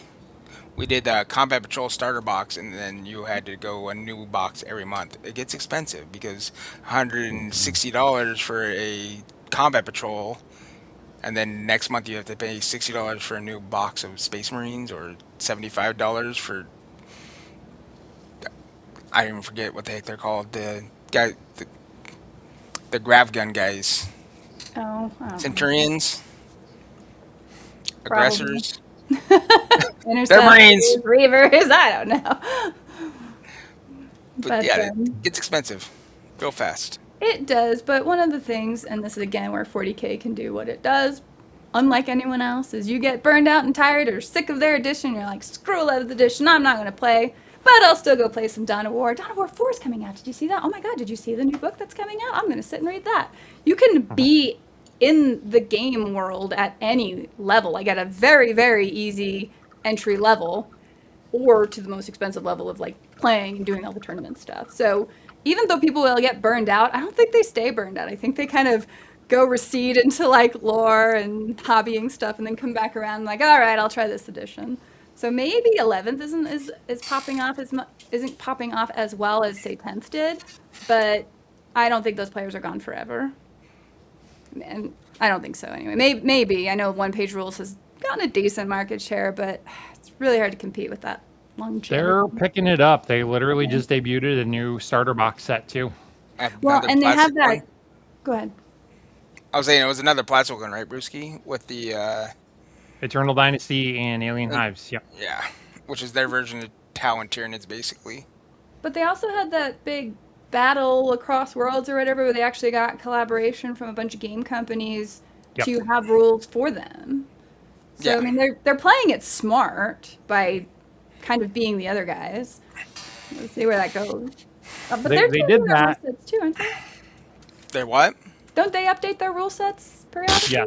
Yes. They Yeah. do. It's just Almost all as often still as free. ZW. Yeah. So that's annoying. Let's just all play more time. Miranda, I know that you need to be Yep. going soon, so I want to ask one last question, and then I'll let you plug your stuff. Yeah. You mentioned you thought that there would be some more board games for the people who are kind of casuals, maybe influenced by the Amazon Henry Cavill thing. hmm Does this mean we'll get a new edition of Space Hulk? I I'm hopeful that we will That would have be a new great. edition of Space Hulk. I just have to make another video battle report of one of the next missions, and that should about push it over. That's usually my luck, is a new edition comes out after I put a bunch of work into an old one. I feel Please like, do that. wasn't the last one like 2014. I was going to say, I feel like Space Hulk's like been kind of left adrift considering how often everything else turns out. Well, and they had that boarding actions and stuff for a while, which was kind of like quasi Space Hulk. But yeah, I could see them coming back around it. Maybe even to, I think Common Nerd kind of talked about it before, where it's like, they'll just turn things around. You know, our sales low. What can we do to bring that up? I think Space Hulk is like one of those break glass. You know, when we need sales up, I think they know for sure Space Hulk will always do really well. So that's probably in the wing somewhere. Who let that guy in the room? His name was spoken, and therefore he was summoned. And he just popped Nah. up like a genie. All right. So final question, and then plug your stuff if you would like, Miranda. What about 40K initially hooked each of you? And by each of you, I mean Miranda. She looks like such a nice girl. I learned about 40K, God, ages ago now. I still lived in Oklahoma at the time, so that would have been like 2007, 8. But I actually was initially hooked on War Machine because it was way cheaper to get into. Big stompy robots are the coolest thing in the world. And, you know, 40K admittedly has those, and people do wonder why I don't play Imperial Knights, and I don't have a great answer for that. But Guard hooked me because I liked the tanks. $220 each. There's your answer why you don't Well, play. there's that. Although, to paint so many Guard. Thank God I have a painter now. But anyway, yeah, I got hooked on it based on, I mean, part of it Dawn of War video games, but part of it just people around me playing it. It's an easy game to get into as far as finding people to play. And once you know the rules, they're not that crazy. It's just keeping up with the churn, which is a little optional, frankly. All right. So plug your stuff. Tell us about your channel. Tell us your schedule, and have a great evening. Thank you so much for being here. Yeah, so I am actually about to do a live show here in a few minutes on my channel over at Wargamer Girl. I have in the past largely done War Machine battle reports, but I'm actually just about to come out with a video covering the Warhammer tournament that happened this last weekend, War in the Wastelands, here in Albuquerque, New Mexico. So I'm going to be plugging that because they did a fabulous job. But yeah, I do bi-weekly live streams at 6:30 Mountain Standard Time over on my YouTube channel, and I technically have a Rumble, but I'm mostly on YouTube. So that's me. All right. Thank you so much for being here. I It has appreciate been it. delightful. It's been ages since I've, not been the only female on the channel. You just have to invite me back, so. I'm not sure what Pastor's comment is, but I will get further explanation. I hope you have a great stream. Thank you very much. Heard, do all the subbing, you know the things. And you should just be able to exit out of the tab and be good. Sounds good. Thank you guys. You have a good night. Have a great night. You too. Later, Miranda. Good to meet you. Bye. I'll actually leave. Boom. There it goes. And then there were 4 little piggies. All right. Yes, in answer to your question, Patty, you were in fact mentioned a couple of minutes before you showed up. So the question Swear, for the I rest didn't of you. So the question for the rest of you, despite the fact that you apparently do not look like nice girls, what first got you into Warhammer? Want to do the clockwork thing? That would make Savage Nope. first. Okay. I loved. Good to see you, by the way, Paul. See you over in Miranda's stream. I loved, the original Star Wars movies where you had miniatures for all of their battle scenes, and I was like, I would love to play a game like that. I was playing with army men and Matchbox cars and all that other stuff, and I was like, I would love to play a game with that. And I lived in Ohio when I kind of had that thought in the middle of nowhere. And I heard about Warhammer, and I'd never really seen it, and someone kind of described it, and I was like, that sounds perfect, but I didn't have any of it around me. So I moved back to New York, and I had a friend of mine named Jason, and he literally just kidnaps me over summer break to a game store and he, it was his birthday a month or so before. His grandparents had just like loaded him with money. He got a brand new Space Wolf army. His chaos were collecting dust. He's like, here, just play these. And the first 5 or 6 games was like, you do this and move this here, and this thing shoots this way and roll this, and just walking me through everything. And I just used my pocket change allowance, and that's the story of how I never did drugs. Yeah, my That's husband right, ladies and jokes all gentlemen. the Get your time. kids into wargaming, and they'll never have money for drugs. Yeah, my husband jokes all the time. He says, if you want your kids to stay away from drugs, get them into photography or wargaming, and they'll always be too broke for. All right, Jeremy. So I started with Starship Gaming. There's a game from England called Full Thrust by John Tolfie, and I was heavily into Babylon 5 right when it came out. So I went to a comic book store, saw this guy's playing Babylon 5 in a game system called Full Thrust, and I was instantly hooked. Um, 1999 time-ish frame. Battlefleet Gothic came out, which is Games Workshop's version of a space combat game. That was my first introduction to Games Workshop. So I didn't even do Ooh. Hero Quest or anything like that. I didn't know anything about those games. And I bought a huge Imperial fleet. I split the Chaos half with a friend of mine in the Marine Corps with me. He gave him all the Chaos. I kept the Imperials. And then I bought a ginormous Eldar fleet. We scratch built a ton of Tyranids. We just had like 4 or 5 fleets, and we would spend our weekends nerding it up playing Battlefleet Gothic. And then he's like, hey, there's another game that these are attached to, right? And so we ended up combining our money into buying an Imperial Guard army that he got somehow. I don't know why he got to keep it, but we bought this just ridiculous amount of Imperial Guard. But then the Tau came out in 2000, and I think it was 2002, 2001. Actually, they previewed a Kroot in the White Dwarf magazine. That was like the preview of the new race coming, and I liked the look of them, so that was the first introduction to the new race. Then the Tau officially launched, and so that was my first. I bought into the Tau because as I read the rules, I felt like they fought their wars kind of like the Marine Corps fought war. We used combined arms to, small unit tactics, and they tried to fight like we did. I was like, oh, these guys fight like the Marines. I want to play them. They're more like the Marine Corps than the Space Marines were.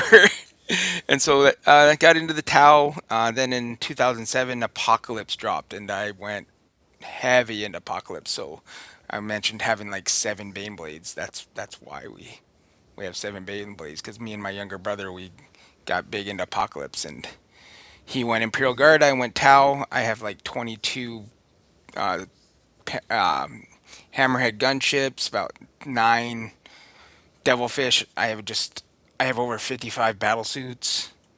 I have a massive amount of Tau, and I'm only about a third of it's maybe painted. Wow. Yeah. When are you getting out a black sheet and some space minis for I don't know what WG stream is, but let starships pew. I'm pretty sure that's War God Wargaming stream. Oh, yeah, silly me. Um, I've been trying to figure out all of the Games Workshop speak. I, anytime you want to come over and film it with me, Michael, we'll do that.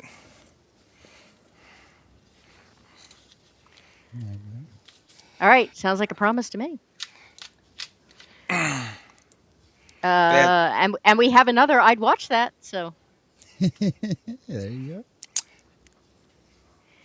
All right. Common Nerd, you are primarily a collector, painter, lore guy, yes? Lore fanatic. Yeah, that's one thing. I'm the newbie among this group, which is always nice to actually feel, because sometimes I'm the old guy in the groups, which is weird. But so I like being the newbie to a lot of this stuff, because I have questions all the time about stuff like that. But yeah, no, I got into it a few years ago. It's one of them situations where I was always aware of Warhammer 40K, but like a lot of people, I asked my friends about it, and they're like, "Oh my god, dude, it's so..." Like, I'd ask my friends in the miniature stuff, and they'd be like, "Oh my god, it's so expensive. Don't even..." I'm like, "Okay, well, I just won't bother." And so I was one of those guys that just started digging into the lore and dug into all the lore and found out, and it was really funny because my Dark Angels, like, The only reason I'm a Dark Angels fan is because I started looking through stuff and green's my favorite color. And I was like, oh, look, Dark Angels. And so I literally dug head deep dive into all of that kind of stuff and into the lore and bought the miniatures and stuff like that. But yeah, I'm still getting around to learning to play and all of that kind of stuff. So a lot of it's because I cover pop culture news and everything else is kind of some of the new stuff that they were doing sounded exciting to me. And I was like, well, let's give this a try and see what happens. So yeah, there you go. Oh, that's a beautiful. Yeah, there you go. Show off that mini Terminator. There you go. Told you I was a That's Dark cool. Angel player. That's it. I love Fourth that. edition I love Terminators, the first plastic set. That's the That same is- set I that's started cool. my Dark Angels with too. That is so. That's where you got the awesome. metal Azrael also, I bet, huh? Ezekiel. Yeah, Zeke. I mine's- can't. Mine's in the I can't box see over here myself ever somewhere. getting into the game much, mainly because what we have around here is all Imperial stuff, and I suspect if I were to play, I know this hasn't been brought up, so it's probably That's awesome. this is probably the hot take, but I'm a little bit fascinated with the Tyranids. That's okay. Um, Everybody but, needs a good Xeno to stomp. it's okay, it's all right. You can. But the There you go. books, I suspect at some point, I'm an avid reader, and I suspect at some point I am just going to plow my way through like every book I can get my hands on. That's a good idea. Yeah, and I know the Tyranids are a little lighter on the lore because they're a hive mind, but they're in a lot of stuff. Like blood. If you like Tyranid stuff, the Blood Angels are always going up against the Tyranids. Yep. That's kind of like that's one of their big main enemies. So there's actually, I just got done reading was it Devastation of Baal, and then the one that comes after that one as well. And those are big Tyranid, and you actually get the perspective from one of the oh god, I'm having a brain fart. I can't remember his name. They're the smart Tyranids that get to hang out all by themselves and do their own thing. Gene Sealer, Lictor. No. Which what was the other one you said? Tyrant? There's Gene Sealers and Lictors. Those are basically the only ones. That really Lictors. The Lictor is the one I was thinking of. Yeah, you actually they actually do a pretty good job of doing things from the Lictor's perspective, and kind of showing you inside of the mind of a Tyranid and kind of like how all that operates. So if you want to see some of that stuff, that's where I would recommend it for anyway. is most of the book stuff from the Imperial perspective, or is it just that my husband Yeah. likes Space Marines and therefore everything he owns is from the perspective of? So no, you can get Chaos perspective books. They're some of my favorite books. Obviously, the ones about Khorne. Iron there's Hands. one- There's one where Karn is fighting the chapter master of the Blood Angels actually, and a Hulk of a Dante. Imperial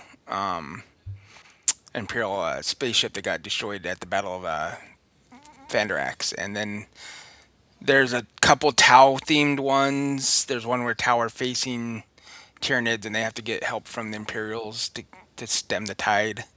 There's a series of Eldar, yeah. Yeah, there's a couple Eldar ones, so they're not all Imperial. No, and then there's Necron books too. The Infinite and the Divine is a big one that I know is really popular. I haven't read it yet, but I have a buddy of mine who's big into the lore like I am, and he absolutely loves that one. That's all Necron stuff.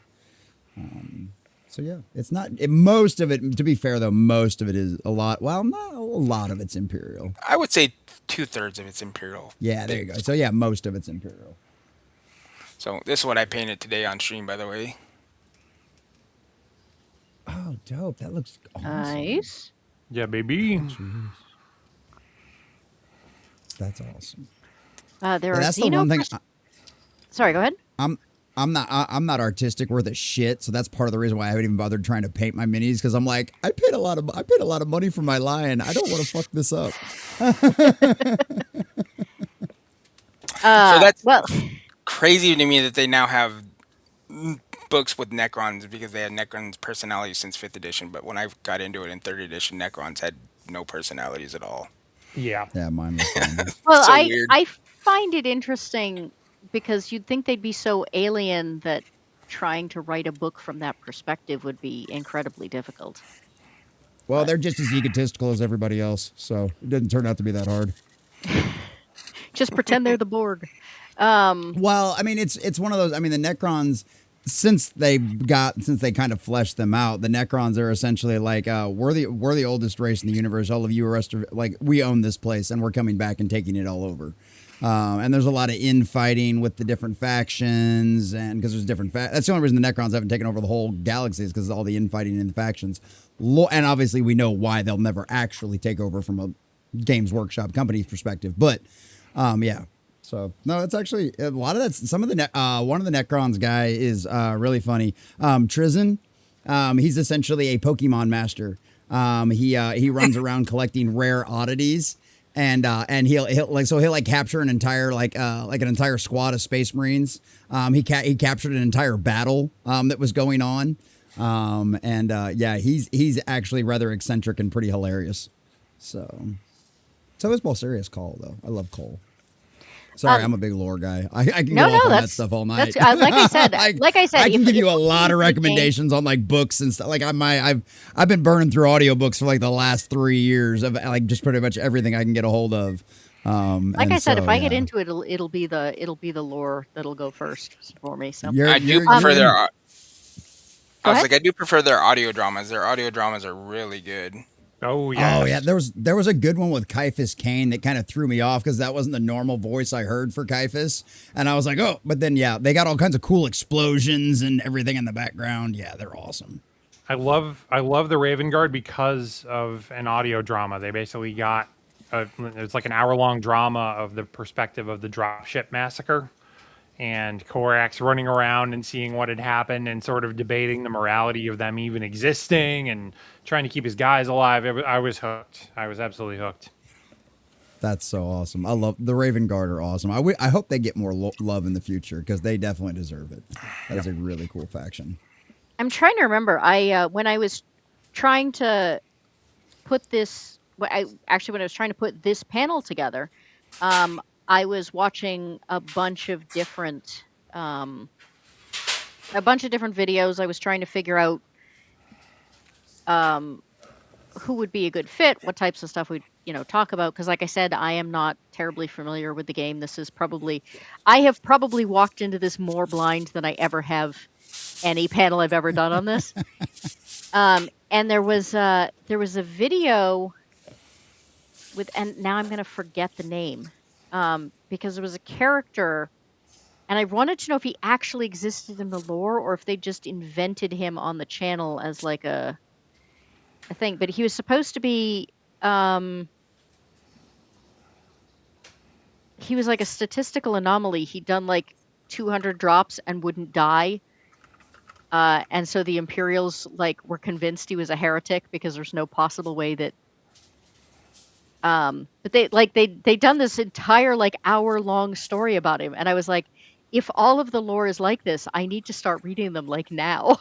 And now I can't remember his name. There's something inside the lore. It's just it's just like they call it it's plot armor, is what it is. So there are certain guys that will do things that are absolutely ridiculous, and then the Imperium uses them as propaganda.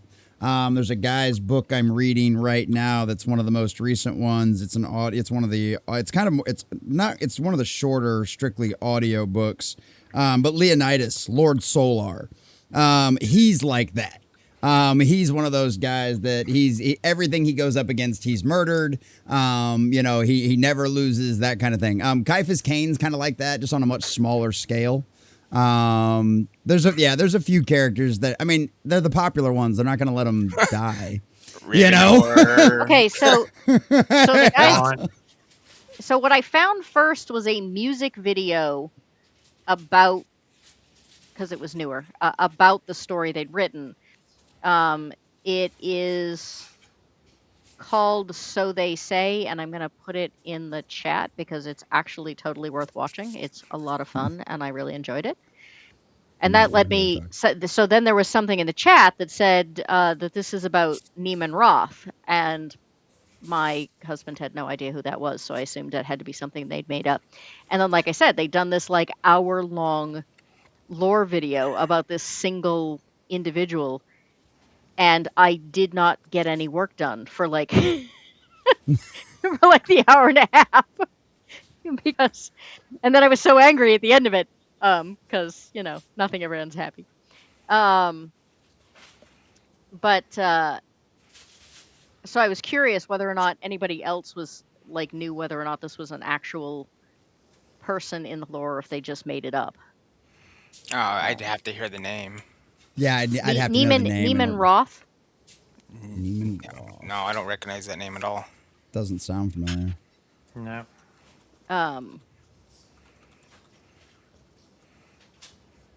Now I can't find the. Neamen. Oh, the Chaos Lord? No, I don't think so. I think he's because they like check it. They're convinced he must be a heretic, but they keep checking him repeatedly. Oh and, yeah, then I'd have to see how it's spelled. Yeah, I have no idea. I mean, it's about guard basically. I'm just like, oh, it's Yeah. Well, and that's so the my thing, video too, yeah. here. I'm gonna link the video too. Okay. So if I've got a name, I can do something with that. But that's interesting. The story like I said, the story they do is called "The Soldier Death Forgot." Oh, then that could have been. Well, and I know their music video at the bottom says specifically it's something they make themselves, so it might be the case. Well, the video was, but it was the Yeah. story. I mean, like I said, it's an hour and 13 minutes and 56 seconds. That's it's very that is good. a lot of Very time good. to make up a really good story all by yourself. So I would be if it is their own thing, So I would be very it's spelled impressed. Nemenrauth.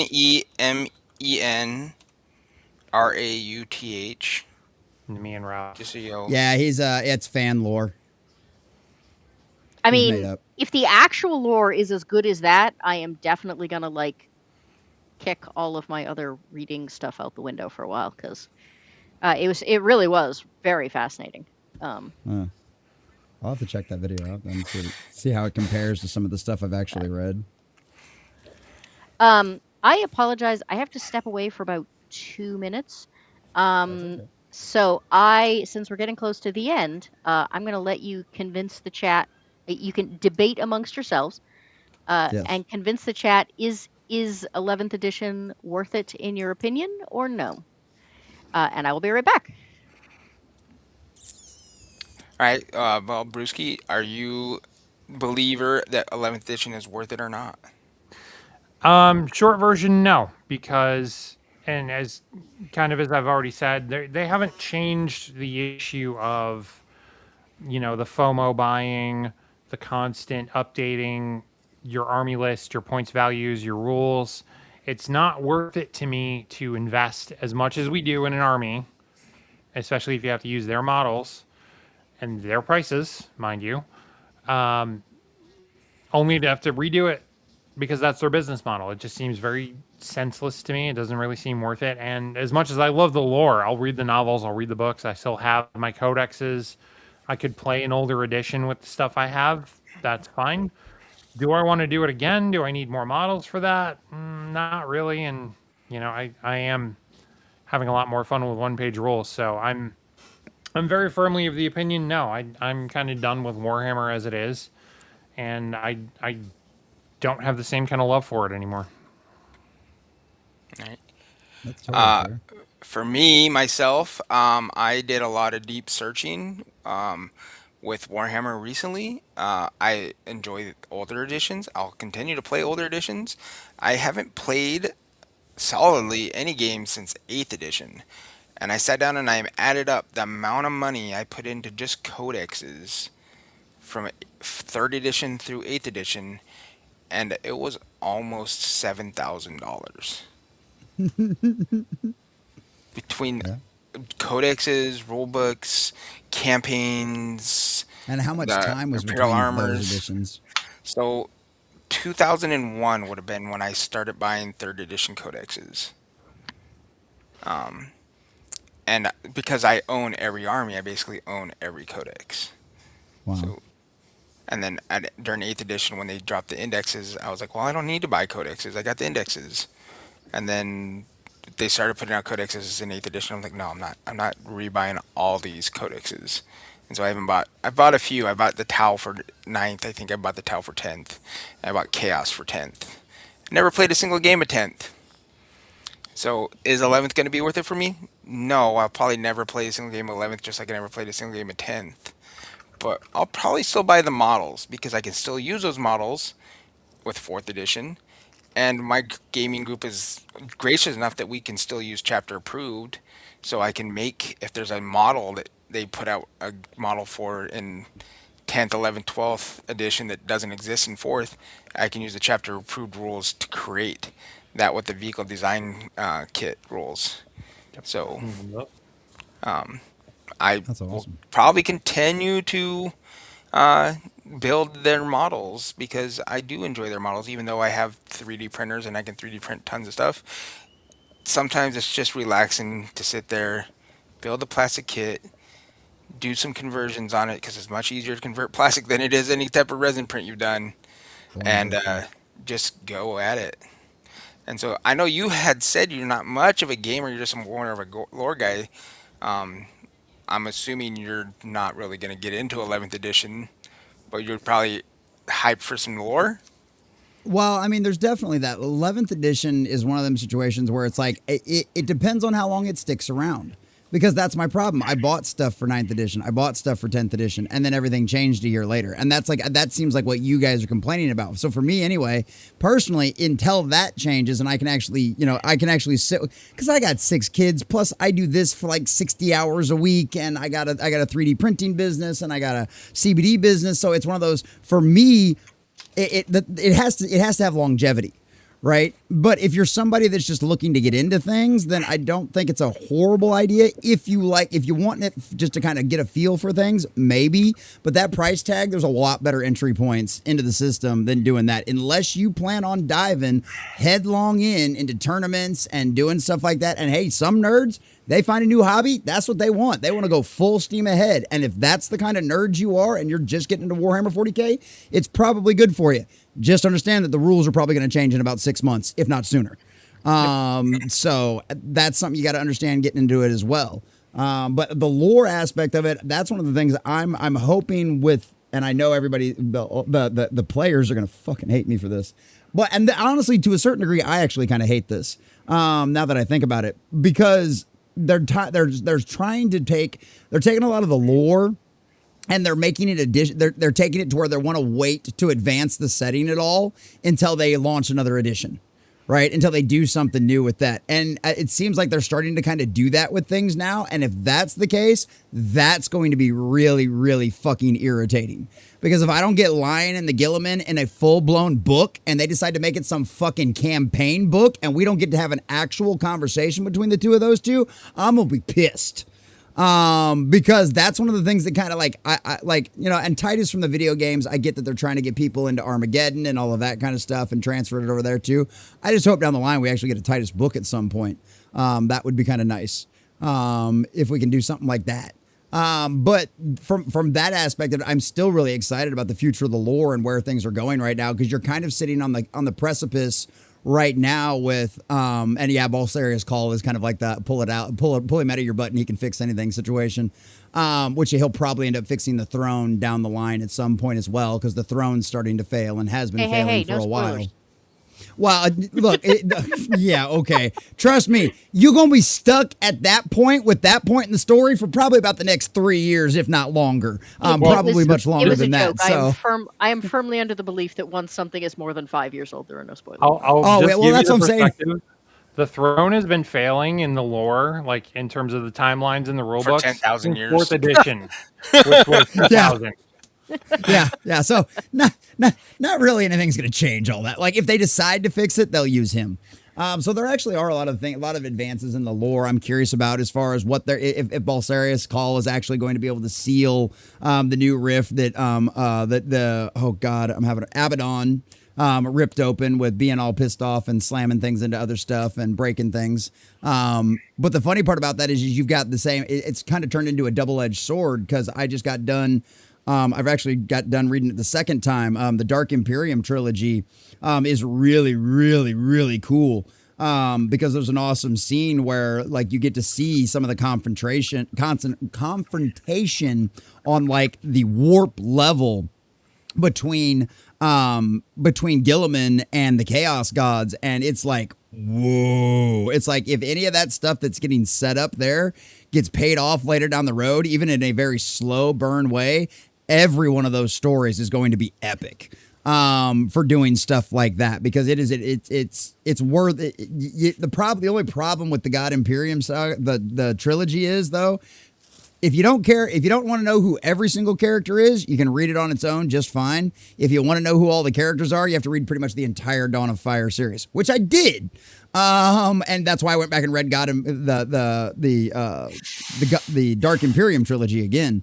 So there are a lot of things for stuff like that I am excited to see. At some point, you're just going to have to send me a list of like what order I have to read everything in. Oh God. Good luck. Yeah. It's more like just find your favorite faction and read stuff about them. I always tell everybody to start with Caiaphas Cain. Oh God, yeah, no. You saw what they're doing with that, right? Releasing the necessary books for the Horus Heresy now in like a new edition. Yeah. Savage Bruski, I literally just got your message, and no, I don't really give a shit about. Alrighty. I mean, nothing that's actively going to get me canceled, but so for future reference. But in the meantime, I want to make sure everybody gets a chance to plug their channels and their stuff and let us know what's coming up. I am the Eclectic Goat. I don't usually go first, but I'm going to today because next week I am doing a 7-hour fundraiser for the RPG Creator Relief Fund. So if anyone would like to bop in at any point, say a few words about how you think it might benefit people. Most role players, game designers, artists, etc. are freelancers, which means that when something really bad happens, there are no 401ks, there is no health insurance, there are no days off, etc., etc. And a lot of the older gamers are like getting sick and passing away with absolutely no support. And so there is an attempt to basically be a safety net. It's based a little bit on the one that the comics industry has, except that they're really low on volunteers. So we're trying really hard to make sure people know they exist, so that the word can get a little better. So yes, people can bop in and out, stay as long as you want, talk as long as you want. I don't expect anyone will be there for 7 hours except me. Because I'm insane. But it's something I'm really passionate about, and it's really important. So I hope everyone will swing by. The week after that, we are going to be difficulty versus frustration, where RPG should draw the line with the Dungeon Delver, Trap Chest, and Barrows and Borderlands. And then we're going to have a special edition on the 13th with the creators of Villains and Vigilantes, Jeff D. and Jack Herman. So a couple of busy weeks coming up. So, Savage, tell us where we can find you, what's coming up, etc. Well, you can find me on YouTube, Twitter, Instagram, all just the same name, Savage Bruski. I have things I've been working on for quite a while. I've got a narrative campaign that I'm literally painting. It's what I'm painting at the moment. I'm painting the models for that campaign, and I'm finishing the terrain. I need to make like 5. Show us the minis. Snippers. I know my lighting is terrible close up, but anyway. Human Defense Force. Human Defense Force, correct. I have, and they're fighting the elf fleets. They're fighting the high elf fleets. Here's Big Heckin' Chonker. That's awesome. That is all just crazy amounts of resin, but Big Heckin' Chonker Stompy Boy. Yes, indeed. Thank you, Eraserhead. He is the master of links. That's kind of what I have. That's kind of what I have going, and that's just kind of plugging away at it. I don't really do the super regular. I don't do live streams very much. Yeah. Can't even get him back on our channel anymore. Well, I'm working on it. Are you offering him cookies? It's hard to get cookies into California. Yeah, true. They got to be gluten free, 0 calories. So here's a funny fun fact for you. My brother owns a bakery in Southern California, and he makes everything based on dietary issues. Wow. So I'm sure he's making a killing out there. Yes, he is. All of those people think they got some kind of dietary issue. Well, he started off, he got out there and discovered that nobody made pie. like pie was just like not a thing in Southern California, so he just Too much started sugar. making pies, and now he owns a business. But Jeremy, Well, you can find me in quite a few places, I guess. I have my own YouTube. I rarely use it. I every once in a while I'll upload something from Rumble to it. I do have my own Rumble, War God Gaming and Painting, I believe it's what it's called, not just War God. I'll find you. And then I pirate the hell out of Patty's Parlor, and I run his show 2 times a week at least.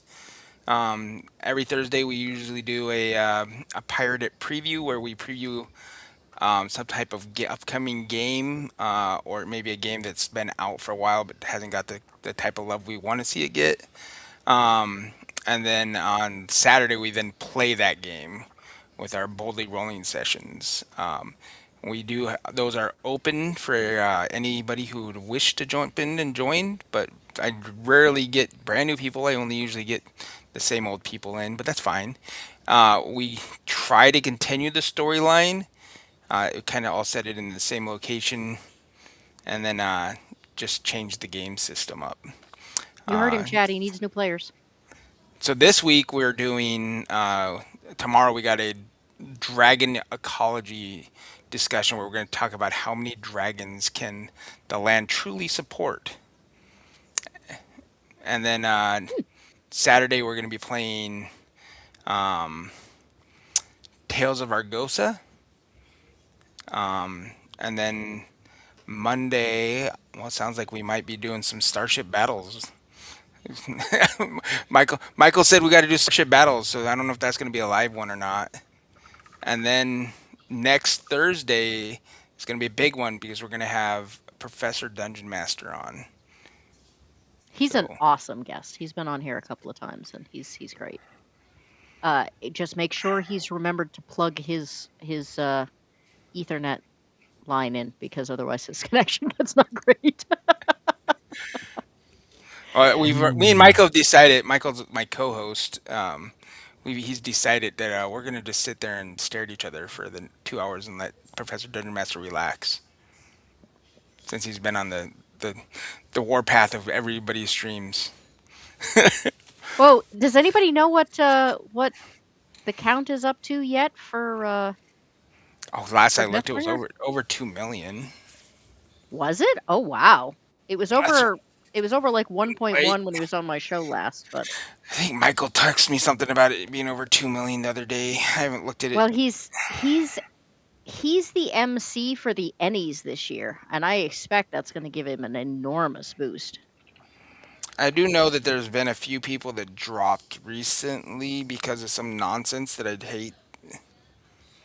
Yeah, it's still a little over 1.1 at the moment. 1.1, yeah. All right. But yeah, I mean, he hit 1 million. in Winter. 1.1, yeah, 1.134. But you usually get a lot during your first week and then a lot in your last week. So he still got 15 days left. I would expect that number to jump up the last 7 days. Well, and like I said, I think he'll get a big boost from the. Also, he's on Backer Kit. Like, nobody even knows about Backer Kit unless you've already done a Kickstarter. Like, it's not something that you can just find easily unless you know about Backer Kit. Well, he's done a great job of like making sure everybody has links and all that good sort of stuff. But it's interesting to see how it's How much, developed. how much did he make on the miniature Kickstarter he ran? Which is, I think, why they had to do it on Backer Kit. Because they hadn't fulfilled that Kickstarter. My understanding is that Kickstarter does not have the fulfillment capabilities that BackerKit does. You end up having to like use, because a lot of people will do a Kickstarter and then fulfill it through BackerKit. Yeah, that's exactly what they Oh. do. And I think, Or GameFound, which now GameFound lets you do your own things through. Yeah, they don't have their own fulfillment thing. yeah. All right, the common nerd.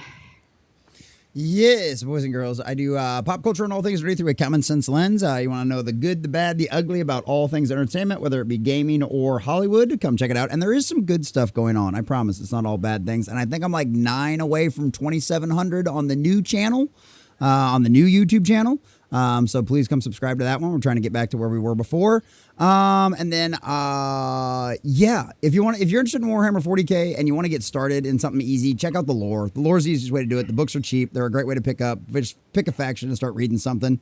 If you want to go check out some more Warhammer 40K stuff tonight, I will be playing Dark Tide here in just a little bit, probably here in about 30 minutes or so. So you can go come over to my channel and hit the notification bell on that live stream. But I'm on Rumble, I'm on Twitter, I'm on X, I'm on Kick, I'm all over the place. I'll be live tomorrow night for our Thursday night show. Is It Good? I'll have news videos and shorts coming out tomorrow as well. I dropped a new video today over all the new Ghost Rider stuff that's going on with that with Ryan Gosling, if you're interested about any of that kind of stuff. But tomorrow night, we've got Is It Good with my dear sweet friend Sunker Maiden, and Tiny But Fierce will be joining us for that, where we're going to review, and I cannot remember the name of the movie because it's Sunker's idea, but it's an animated version of whatever Christopher Nolan based Inception on. It's that movie. So we're going to watch that tomorrow night. And apparently Sunker likes it a lot better than Inception. So that'll be a good time. Friday night is Two Christians and a Jew. Watch The Chosen with Griffin and No Green Rocks. Saturday night, I've got Comic Shop Talk with 32 Flavors of Nick Weiser over on his channel. And then potentially Coffee Talk with Sandra, where we do Hollywood Squares, which is Foxhole Squares, which is essentially Hollywood Squares, except with nerd people, or with based people. Sunday, 2 p.m. Bible study, continuing our journey through Daniel. And then Sunday night, Doctor Who, classic Doctor Who. So if you like sci-fi, black and white, and rubber monsters, come join us for that. Sunker Maiden will be with me on that one as well. And then Griffin. Yeah, I do stuff all the time. I'm always putting out videos, and if there's a topic you want me to cover that you think should be interesting, that would be interesting, let me know, and I'll look into it, and I'll probably end up making a video about it. So, I was going to say, the answer is you are everywhere all the time. I am, and I have one other thing to plug that I just forgot about because I always forget about it when I'm on this channel. Griffin, my co-host for Doctor Who on Sunday nights, was a GM for like 20 years, and we're trying to set up a game for, once again, Warhammer 40K. We're trying to do a Wrath and Glory game. So we're trying to get a group together for that. It can be one shots. You can show up one time because of the way the system's set up. We can do it all in one night. So if anybody's interested in that, come find me on Twitter, come join my Discord, whichever it is, and come find me over there on all of that kind of stuff, and let me know, because we only need like 2 or 3 people to play. And so if you're interested in that, if you want another way to dive into Warhammer 40K without buying minis, you can come check it out and play one of those characters. And we've got sheets up ready for you and all of that kind of stuff. It's the starter set, so I got everything prepared for you. You don't have to know dick. You can just walk right in. So yeah, come find me for that if you're interested in that as well. All right, I'm done. I'm glad we mentioned Kickstarters, because I'm a bad friend. So through various reasons, friend of the channel, Postmortem Studios, has been working on a Japanese historical game called Stray Crows. I did the initial editing for the first book. And then the person who was supposed to be running the Kickstarter for him died quite abruptly. And so I have attempted to kind of pick up some slack. So I have edited my first Kickstarter now out of the blue, and the book. The game is incredibly interesting, not only if you like role-playing, but if you like history. Like, I had to learn Japanese to a certain extent in order to actually do the editing. So it goes live, I think, August 4th, if I remember correctly, like right after Gen Con is over. But more eyes on the preview page is always helpful. So take a look. And on that note, Noir Frequency says, application pending for your Discord, Common Nerd. I hope that we will see you all back here, especially the new people. I hope we will see you all back here next Wednesday at some point. It's going to run from 2 to 9 Eastern time. So, like I said, if you can pop into the chat, if you can pop into the panel, come when you can, stay as long as you like, and hopefully we'll have a good time and bring some attention to a good cause. On that note, everyone have a wonderful night. Thank you to my awesome panel and my, as always, fabulous chat. And happy headbutting. Have a good one. Thanks for... It's a fucking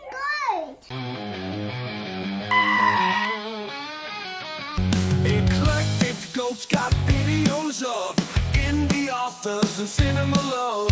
A passion for the weird and the strange. She's snappily dressed and only slightly deranged. Come and meet the eclectic goat, lover of classics and whiskey notes, disciple of horror and the written word.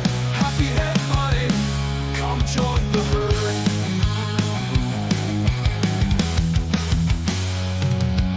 Shows might be a little improper. We've got real zombie, fake whizzes the otter, pizza in one hoof, glass in the other, deciding which role-playing games we will cover. Come and meet the eclectic goat, lover of classics and whiskey notes, disciple of horror and the written word. Happy head butting, come join the herd.